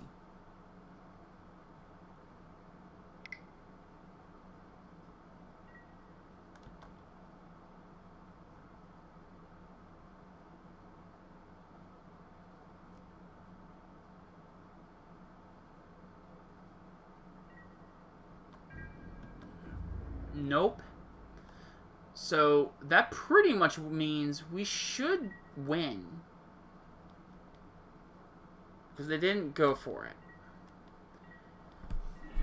So we're going to go Priest, play Huntmaster, Timberwatch Elf, Birchlore Rangers, and we're just going to win.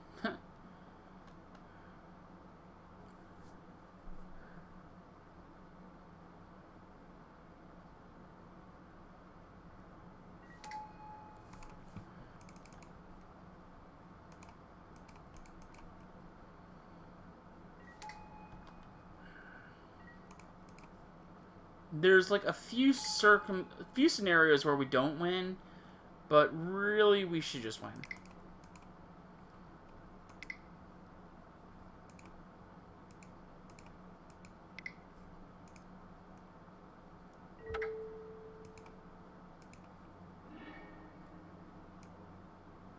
And we didn't find another Distant Melody, but we've got all the gas. We've got the Gleeful Sabotages, we've got the extra Hunt Masters. We're in business. So I'm going to go Kieran Ranger untaps Priest Titania. And I'm gonna go crazy.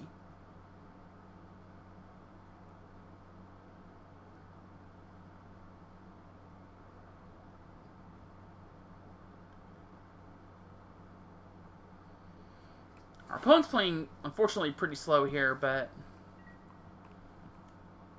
Oh, I had 2 files. I should probably update that. So, we're going to go Huntmaster. You do love to see it. I love to see it. You love to see it.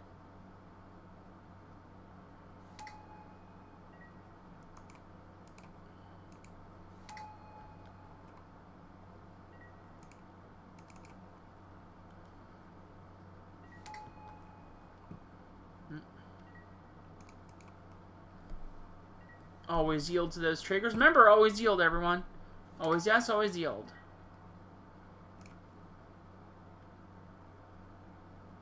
Right? No, I love me some Stormish decks.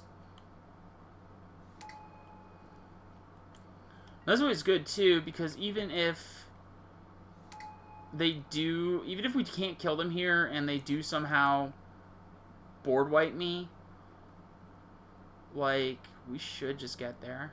Yeah, they scooped. They saw the writing on the wall there. They knew that they weren't going to win. So, they scooped it up. We're 2-2. That's what we like to see. So, let's see if we can get that last one. We can get that sweet, sweet 3-2.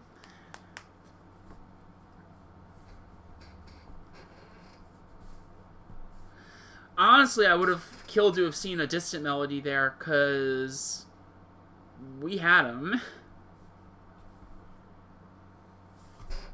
We went pretty hard on those elves, so I was kind of hoping, but did not get there. Big womp. Actually, well, we found the mash. Never mind. Let's try and get this done quick. Oh, it's this person again. What were they on? They were on Boros Bully, so this sucks. Okay. We know what they're on. We can kind of prep for it.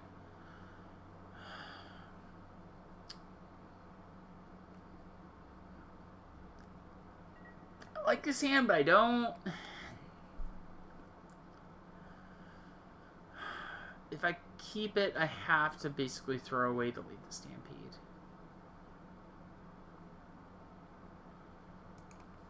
So I'm going to do that, and we're just going to see how this goes. Kieran Ranger is what we have to do, because then I have to untap the Kieran Ranger to play Sylvan Ranger to make sure that we can get our lands down, or that we can get our lands. Because I don't want the Kieran Ranger to die. Oh, well, we found our second land anyway, so never mind. LOL JK. What's up, Annie? How you doing? Person. No journey, please. One time. Journey nowhere. There it is. Yep. I had a feeling. I had a feeling, dang it. Nice. Well, glad you're having fun. Alright, so let's see what we're going to do here.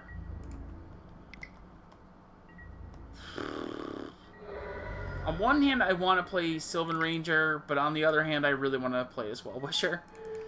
They haven't shown any red sources yet, and I think getting that life early is probably a little more relevant here. There's the red source, but again, we can draw some mana or get some mana, so I think this is fine. If I get Burgelore Rangers, then I should be able to do some of this longbow, but otherwise, it's not going anywhere just yet. So they got only 2 Squadron Hawks, but they had 6 cards, or they had 4 cards, so they could have gotten the last one, which tells me they probably have 3 Squadron Hawks in their hand right now. And I'd really like to see that. So here's what we're going to do. We are going to go and find a nice little blue mana and play Viridian Longbow. We're not going to equip it yet, but next turn we're going to put it on the Nettle Sentinel. Tap Well-Wisher. Actually, I'll probably tap Nettle Sentinel first. Well, that's assuming stuff survives, so we'll see what happens here. Give it a second. I'm not going to get too ahead of myself. So they threw away a Squadron Hawk and a Thraben Inspector. What do they got? Journey to Nowhere targets. Well-Wisher. I'm okay with that at this point. That's really not where my game plan is at the moment. It's like not where my head is. So I'm okay with that.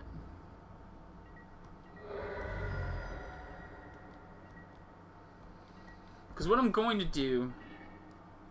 Wow, that's a good Distant Melody. But I need to hold that 1 turn. So we're going to go here. Untap. Ping. And play the Elvish Mystic.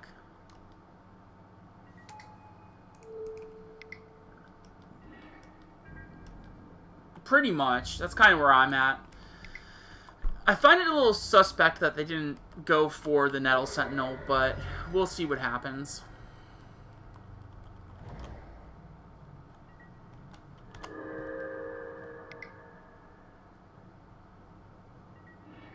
Oblivion Ring for Longbow.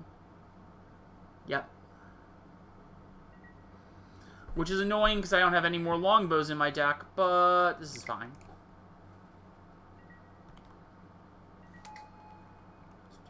Okay, so we can go off with Distant Melody. What I'm going to do first is hit them for 3.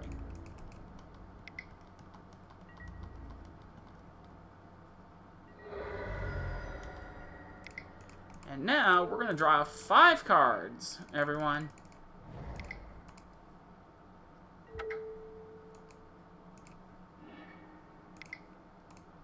Found a Birch Lure. I wish I could cast this Priest of Titania. So close.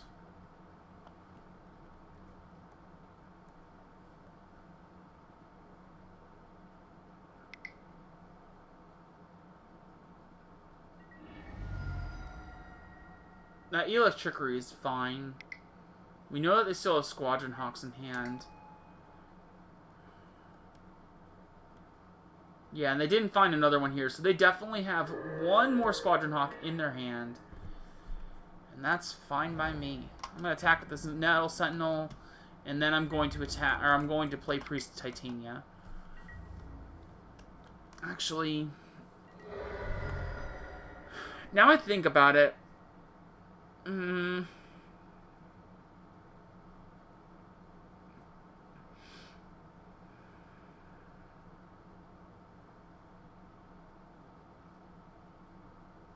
think Lead the Stampede is better.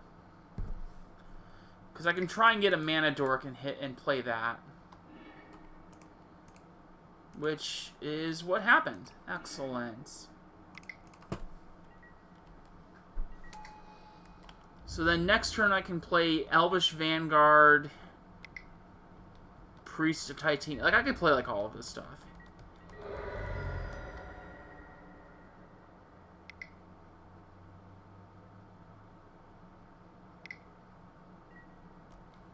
Four mana for Battle Screech.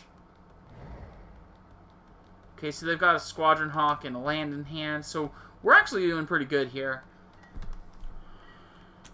That means they're basically just having to draw into anything else.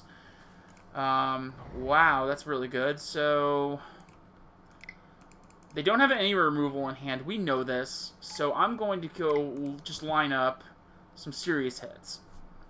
We're just going to go Priest of Titania and start spitting out a ton of creatures.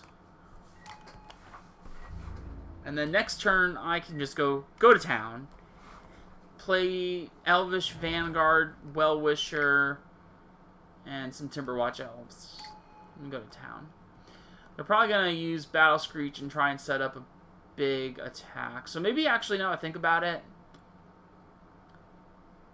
I probably should have played Well-Wisher first instead of Priest. But I think it's close. I think it doesn't really make too much of a difference. The only way it makes a difference is if they top-decked the Rally the Peasants. Yep, exactly. Yeah, this is fantastic.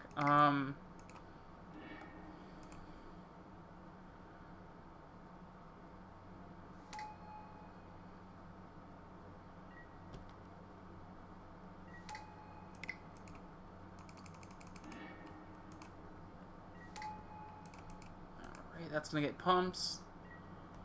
They've probably exhausted their Journey to Nowheres here, so I probably don't have to worry about the Elvish Vanguard getting taken down. Again, my only real concern at this point is whether or not they have Rally the Peasants. If they don't have Rally the Peasants, then I should be fine. Rally the Peasants and a removal spell. That's what I don't want to see.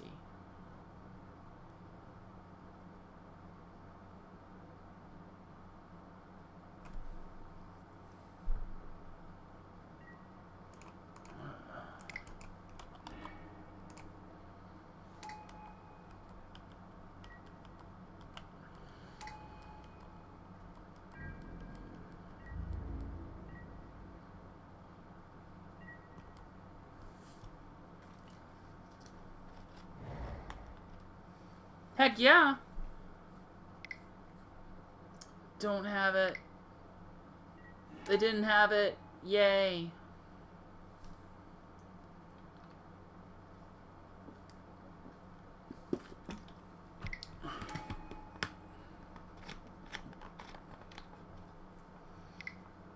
If they had it, they would have just gone for it.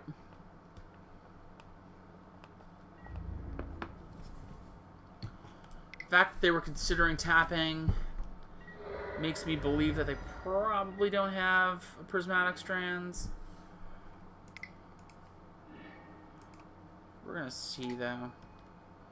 Put them to the test.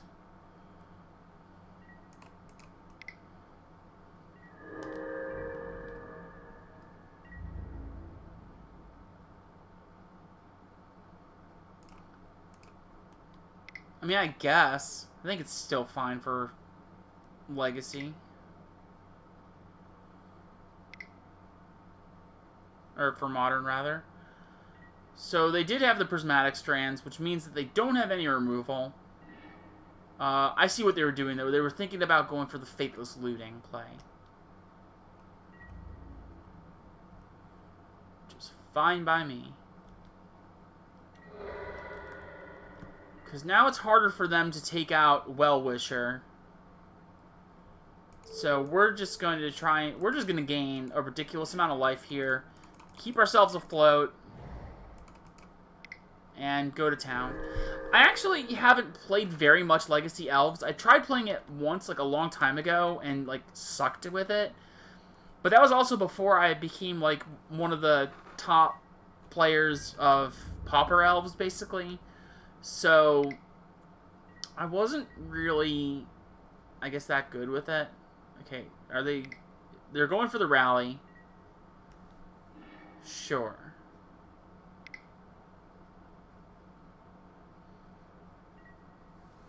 So, joke's on them. They only have 50 damage.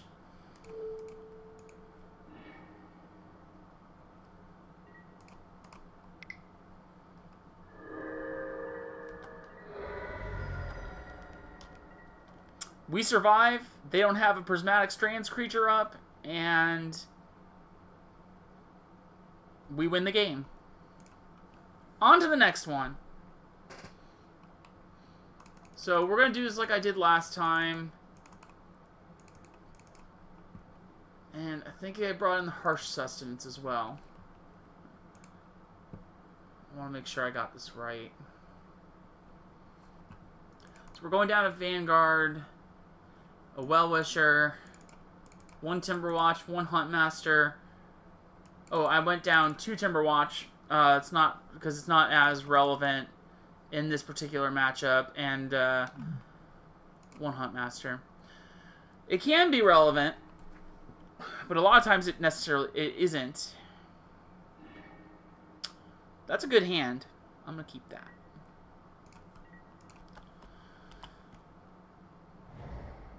So they have a red source right out of the gate. I'm going to play Elvish Mystic here. If it dies, it dies. If it sticks around, I'm going to cast Spider Silk Armor.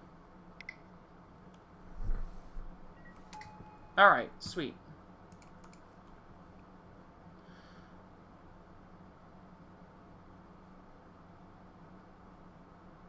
So, if I draw a Kieran Ranger, I can go Kieran Ranger, Birchlore Rangers, and still play Spider Silk Armor. But we didn't, so I'm just going in on the Spider Silk. I don't want to risk an Electrickery, and by playing Spider Silk Armor, it basically guarantees that we always have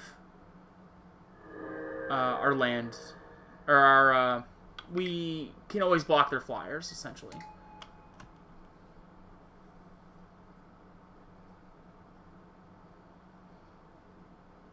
Oh yeah, no. With how modern decks generally function these days, I would love to play Pauper Elves against a modern metagame. I think I would actually do pretty damn well. Oh, God. There's a couple decks that could probably do pretty well.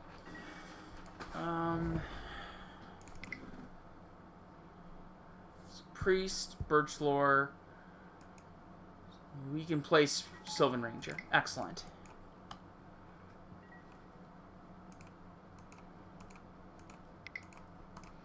Sylvan Ranger is excellent because not only does it grab the lands we need out of our deck, but in this case, it's pretty much just a perfect blocker.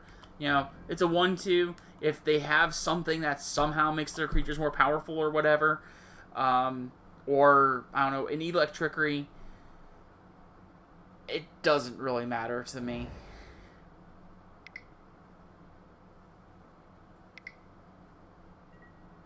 Sure. In on the Squadron Hawks.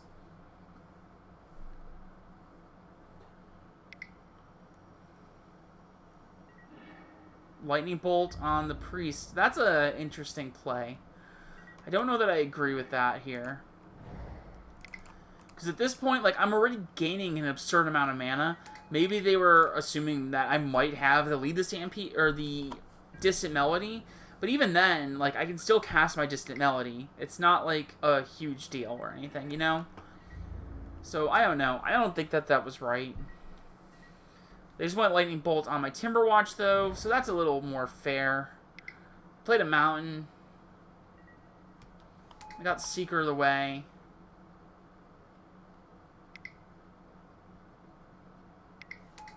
Another Seeker.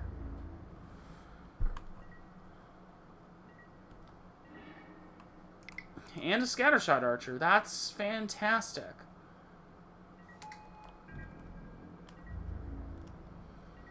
So I'm just going to pass it back to them and we'll see what happens.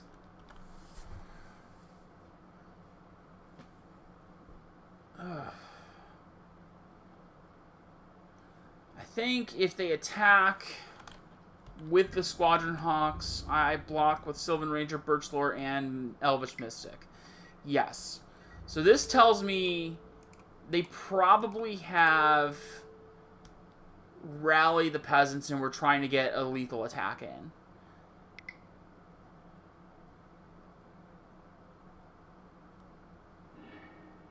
They also had an Electrickery there, so they're trying to bait out some things. That was one of my other thoughts that they might have. And I'm okay with that here.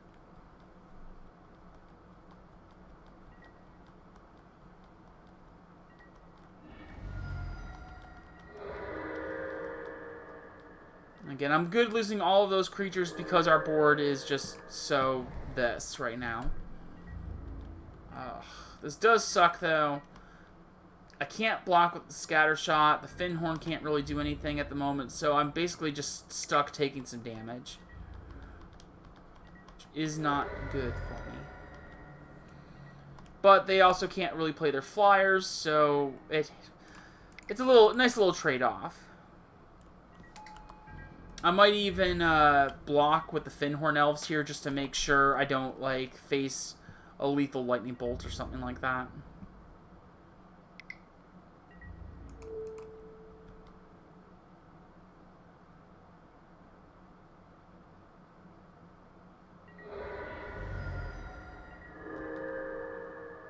Ooh, that's a spicy one. That's a card I really want to see right now.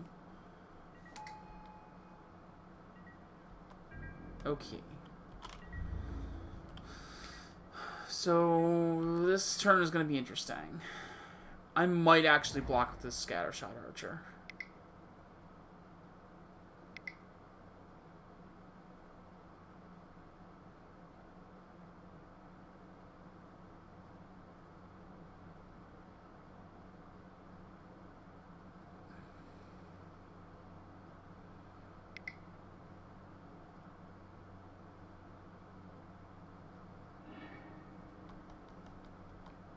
You got me. Sure.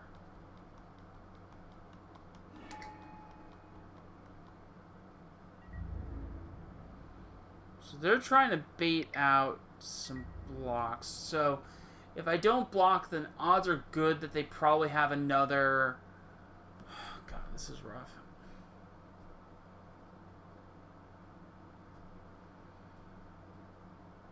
I think my line...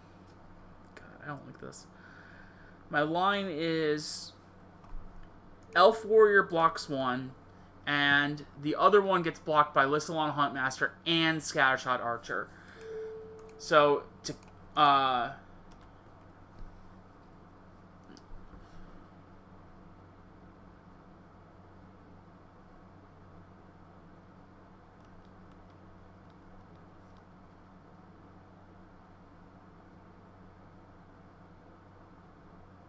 no, they were not tapped out. So if I block them, then they can just pump the Seeker in response. I don't want to do that. Electrickery is super fine. Still does not kill my creatures. So they just made me lose the Scattershot. They lost their Seeker the way. I still have my Lissalana. Yikes. That is not what I want to draw. So we're just going to pass here and see what happens. I need to keep the Well-Wisher back.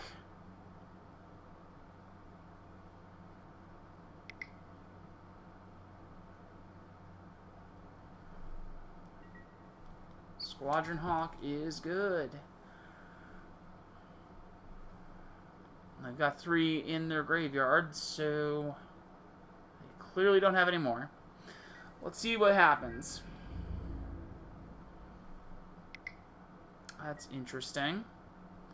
That's going to go through.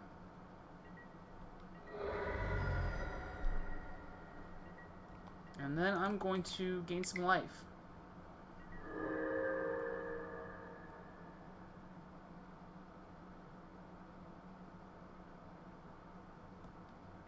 You're right. I probably could have done that. But it's going to be fine anyway.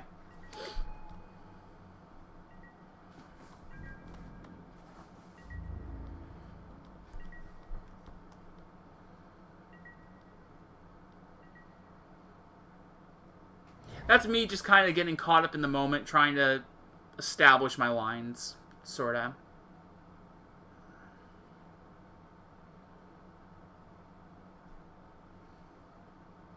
Exactly.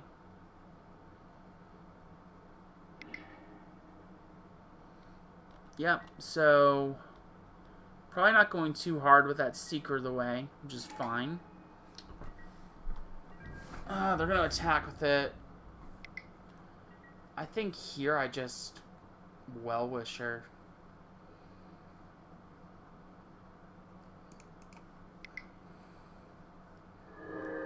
Don't even bother with it. So they probably got, if my read is correct, then they have prismatic strands in their hand, and I don't want to deal with that. So, yeah, let's go.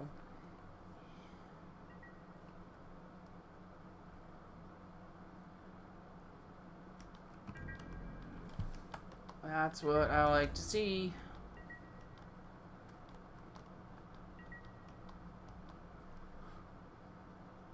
It's not a perfect draw because they still can have ways to get around it and beat it, but it's definitely a card that I like to see here. Most of these Boros decks run Aura Fracture or Leave the Stand, or not, what am I saying, Leave the Stand? Leave No Trace.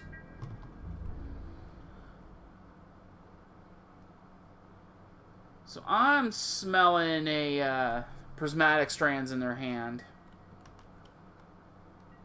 And it feels like I'm right.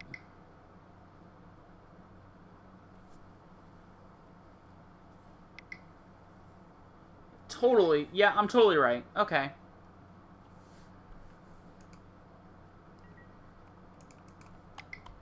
And now I can F6. Alright, so show me some gas. Birchlore Rangers are pretty great right now. Nope. Still good, though.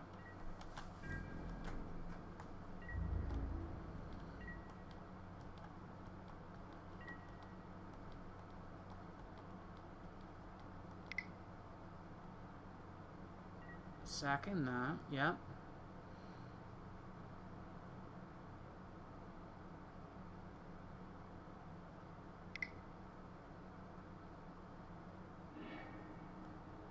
Oblivion Ring hits Scattershot Archer, almost certainly.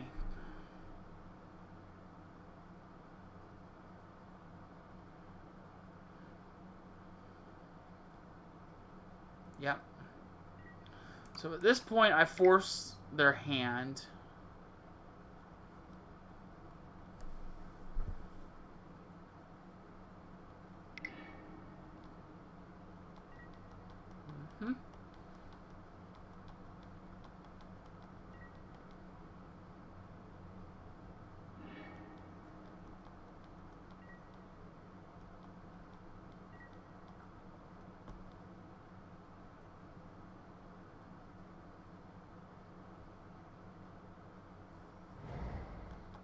Boros Garrison. So they have a land and an unknown in their hand.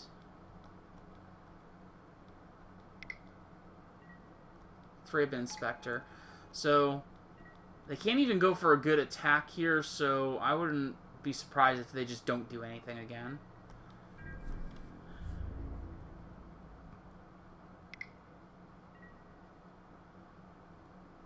Well, that's weird. I mean, I guess they get 1 point of damage through, but they can't cast anything out of their graveyard, so they get 2 points of damage, but I get this. Also, wow, if I get a really good draw here, that's far from a good draw. So we're going to pass it again and just see what happens. We are steadily going up with our life, though, so this is pretty good.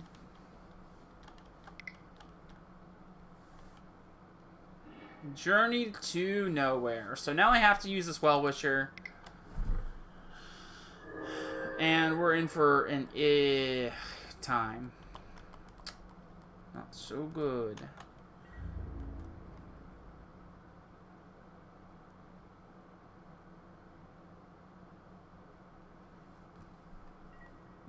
No attacks. Sacking that. Playing another Garrison. They're drawing better, but they aren't at the same time. We're literally like one distant melody or one good Lead the Stampede away from just winning. So, and if nothing else, we're like taking our sweet time and we're draining their clock. So, we found Spider Silk number 3, everybody.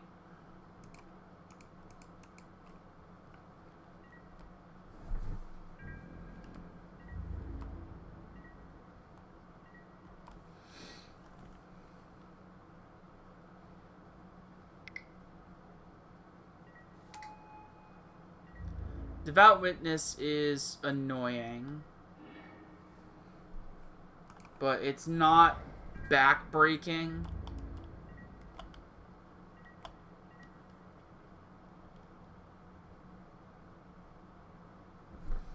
Did I cut? I cut one Well-Wisher, okay.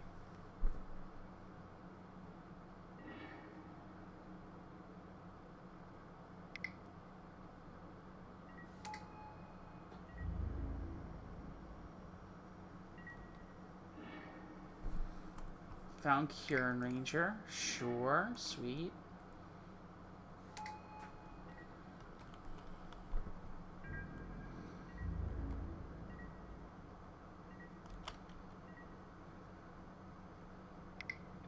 So what's my most optimal play here? Draw a distant melody, I think. No, but we still got there, kind of. So, I need to see how this plays out. Because they're going to blow up the Spider Silk and start attacking me. But I can also start doing stuff with Harsh Sustenance. So, I have to just be careful with how I play this.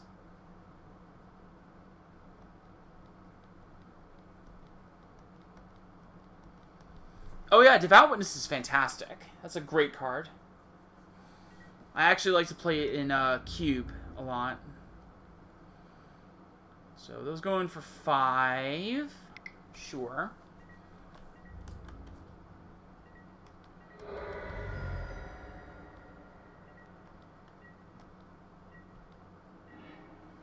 Got another Hunt Master. Excellent.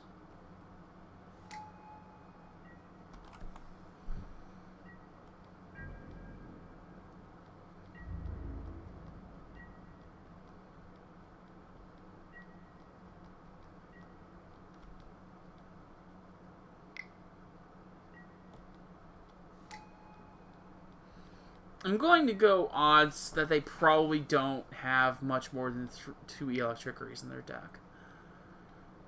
It's totally possible, but I'm going to go on a limb and say that they probably don't have more than that.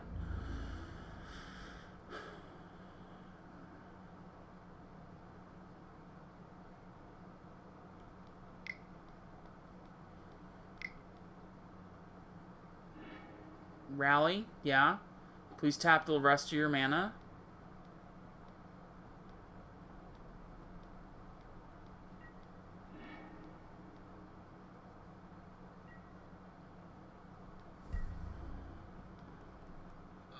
I have to kill one of them, and I don't want to.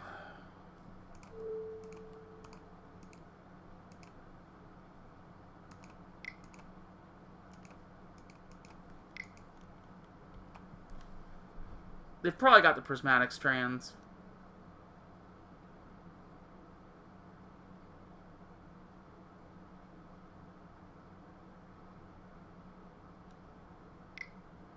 And they've got it.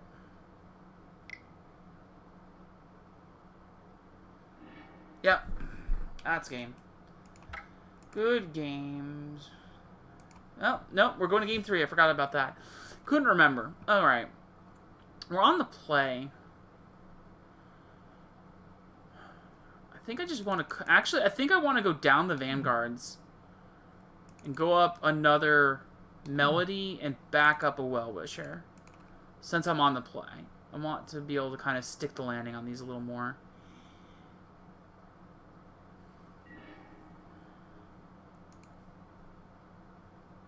That's a super good hand. So I don't want to lead with the Scattershot Archer, because then they just bolt it before I'm able to get any value out of it. Windscarred Crag, sure. And so now I do want to play Llanowar Elves in that, but I don't want to play the other Fyndhorn Elves, just because I don't want to walk into a Electricity.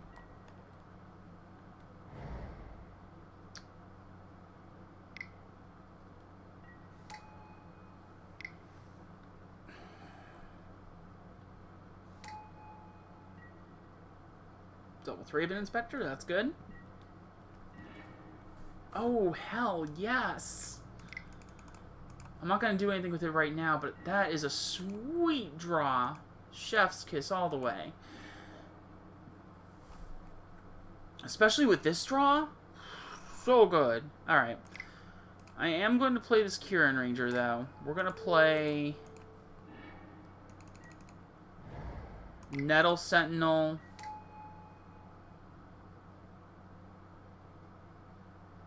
And I think that's all I want to do for the moment here. Wait.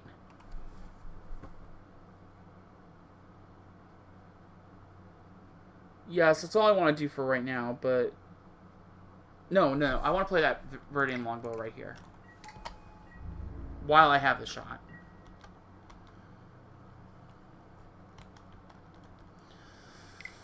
No Electricity one time! Sure?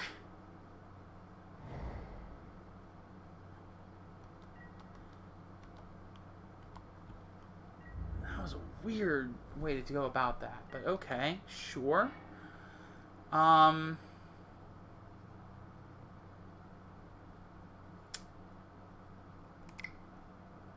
don't even think I'm going to bother with that at the moment. Since I got this Lissalon Huntmaster, I think I just want to try and drop that now.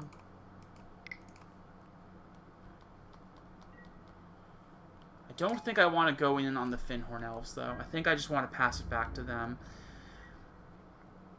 And hope that they don't Electrickery me. Or else bolt my Birch Lore.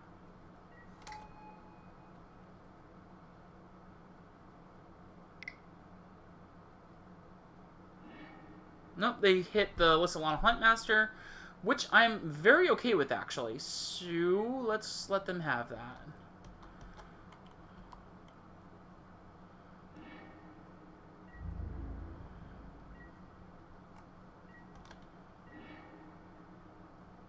That's a perfect draw right there. We're gonna make so much gosh dang mana with this.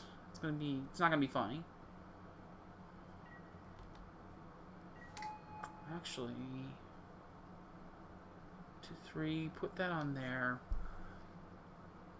I can't go Melody this turn if I do that, but I think I should be able to get that Seeker of the Way off the board. Let's do that. Let's get the Seeker of the Way out of here.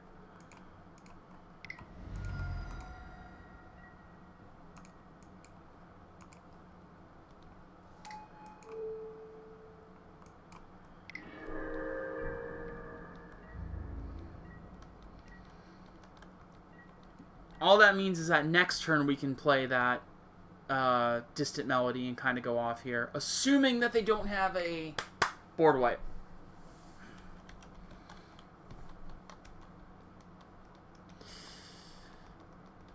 I've got a good feeling, though. Okay.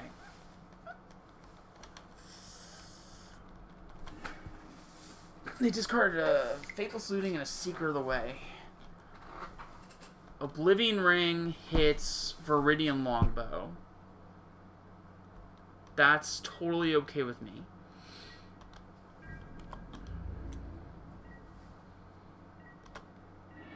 Okay.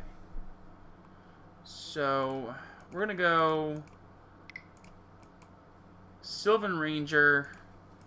Yes, yes, yield.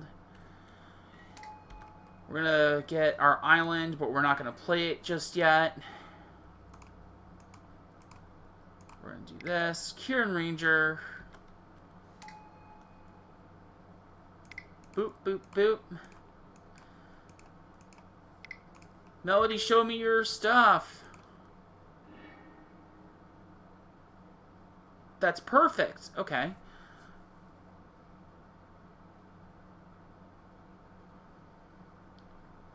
Actually perfect. So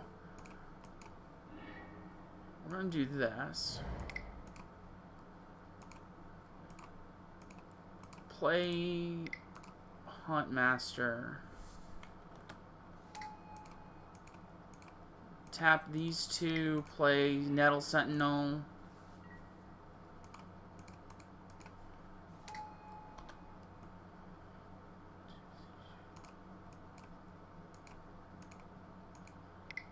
I think I should be able to get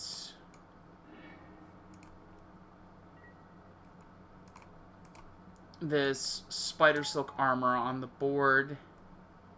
2, 4, 6. Yes.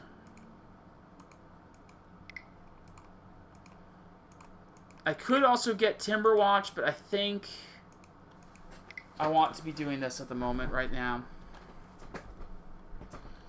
And this way I can hold up mana for the Prohibit to counter anything if they try and pull any shenanigans. So, this pretty much sets me up perfectly.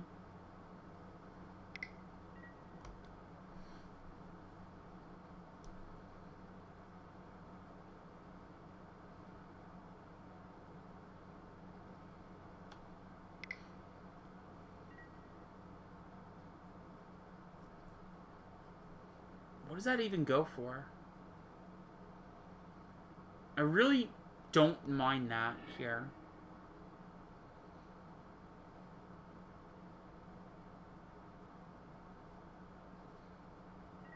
They're going after Lissalana Huntmaster, which is just so wrong.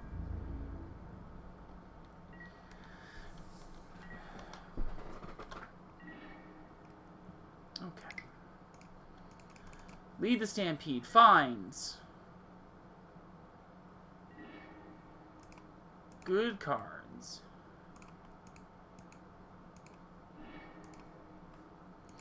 We're going to cast this Birchlow Rangers face down, so that way it's not affected by Prismatic Strands. And at this point, it's not a sure thing, but we should pretty much have this game locked up. I can't imagine very many scenarios where we lose from here. I'm going to attack with these 3 Nettle Sentinels, though, because I can.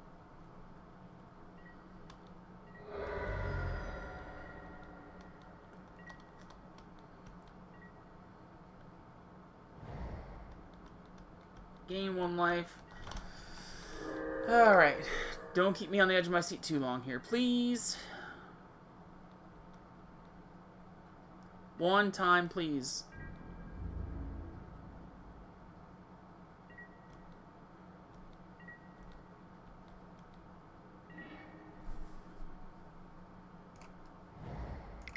Well, I guess I should have done that.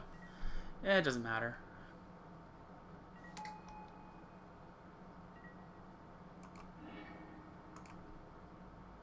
Alright, so... taxis?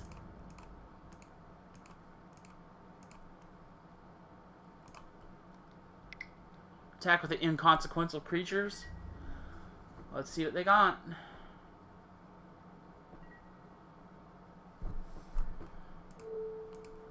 Even if they have Prismatic Strands, I'm okay with that, because I can't counter both copies.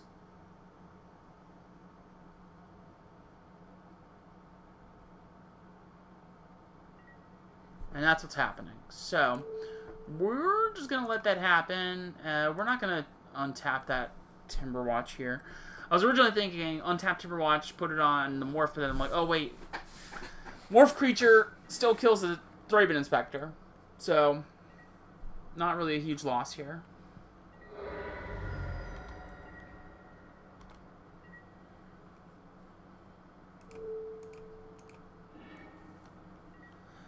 It's not a surefire thing, but we pretty much have like all the pieces lined up that we should just win this. It might take us a little bit longer than we had hoped, but we should just win it. And if I happen to see Distant Melody #2 off the top of my deck in the next like 2 turns, yeah, this game's over. No question.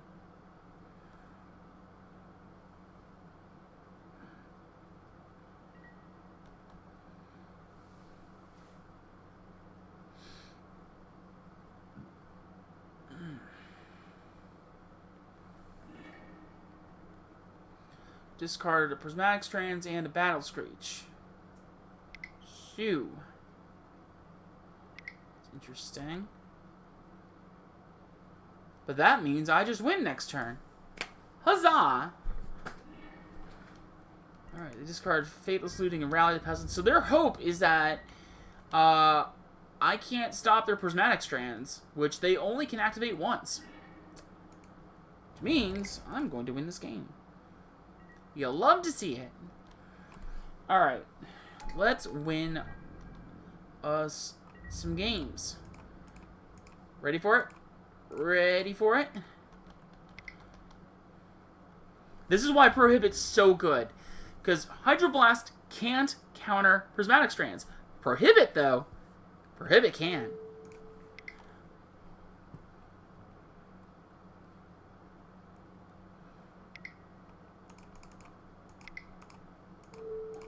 Got him.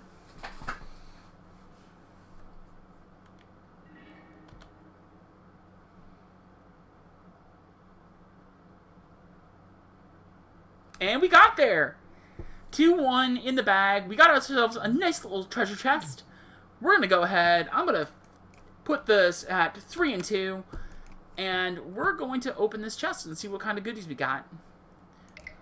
anything we're hoping for. I did see a Tarmogoyf the other day, so let's see what we got. It's probably going to be jank. Fair warning. But for you guys, we got one chest. I may as well just open it, you know? And, woo! 125 play points. So that's guaranteed at least another whole league, which is fantastic. And we got the Great Henge, which is actually a playable card and probably worth a couple tickets. Let me see here.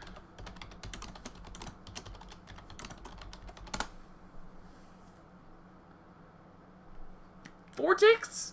Sure, I'll take that. Anywho, that's going to pretty much wrap it up here for me, everybody. So, I just want to give a couple big ol' shout-outs. First and foremost, cardhoarder.com. They are fantastic people for ordering Magic Online cards. They also have an excellent loan program. I also want to give another big ol' shout-out to CoolStuffInc.com for hosting my fantastic Ultimate Pauper Elves Primer. We have 4 parts up, and tomorrow part 5 goes up. It should be the final main part. I'm going to do infrequent updates down the line. Here is a link to the most recent version, or the most recent article. And obviously, like I said, another one's going to go up tomorrow. And the one that goes up tomorrow will have all 5, or will have links to the previous 4 articles at the very top. So, that pretty much closes out. I have a Discord server, too, if any of you want to come hang out. Give me deck ideas. Not just Pauper, but Pioneer, Legacy, Modern. Heck, I even kind of want to try Vintage at some point. So, drop me a line there. If you guys like the stream and you're not already following, you can hit that little follow button, little heart at the top. And that will give me a nice little follow. And I appreciate the support, as always, from all of you fantastic, lovely people. Let me see if we've got anybody that I can raid really fast. But also, if you are on YouTube, I just want to say thank you very much for checking out my video and coming in, hanging out. You can be spending your time anywhere. And this goes for you too, all you fine, fantastic, amazing people on Twitch. You could be spending your time anywhere, and you chose to hang out here. So I appreciate that so much, everybody. Thank you. Thank you. Thank you. I just need to find somebody to hit up. Who am I hitting? Ah, I got a cool person. Okay, sick. So we have a person here, a good friend of mine, Ricky. Ricky is a speedrunner for Super Mario World.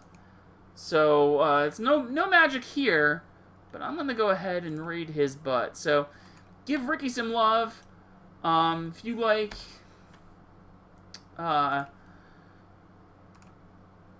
like some Super Mario World speedruns, give him some love, give him a follow. Have a good one. But I'm gonna throw him this nice little raid. And thank you again so much, everybody, for hanging out here. And I will see you all tomorrow for a nice extended stream with a couple Elves runs. So until then, I'll see you around, everybody. Have a good one. Let's raid Ricky and give him some love. Thank you so much, everyone.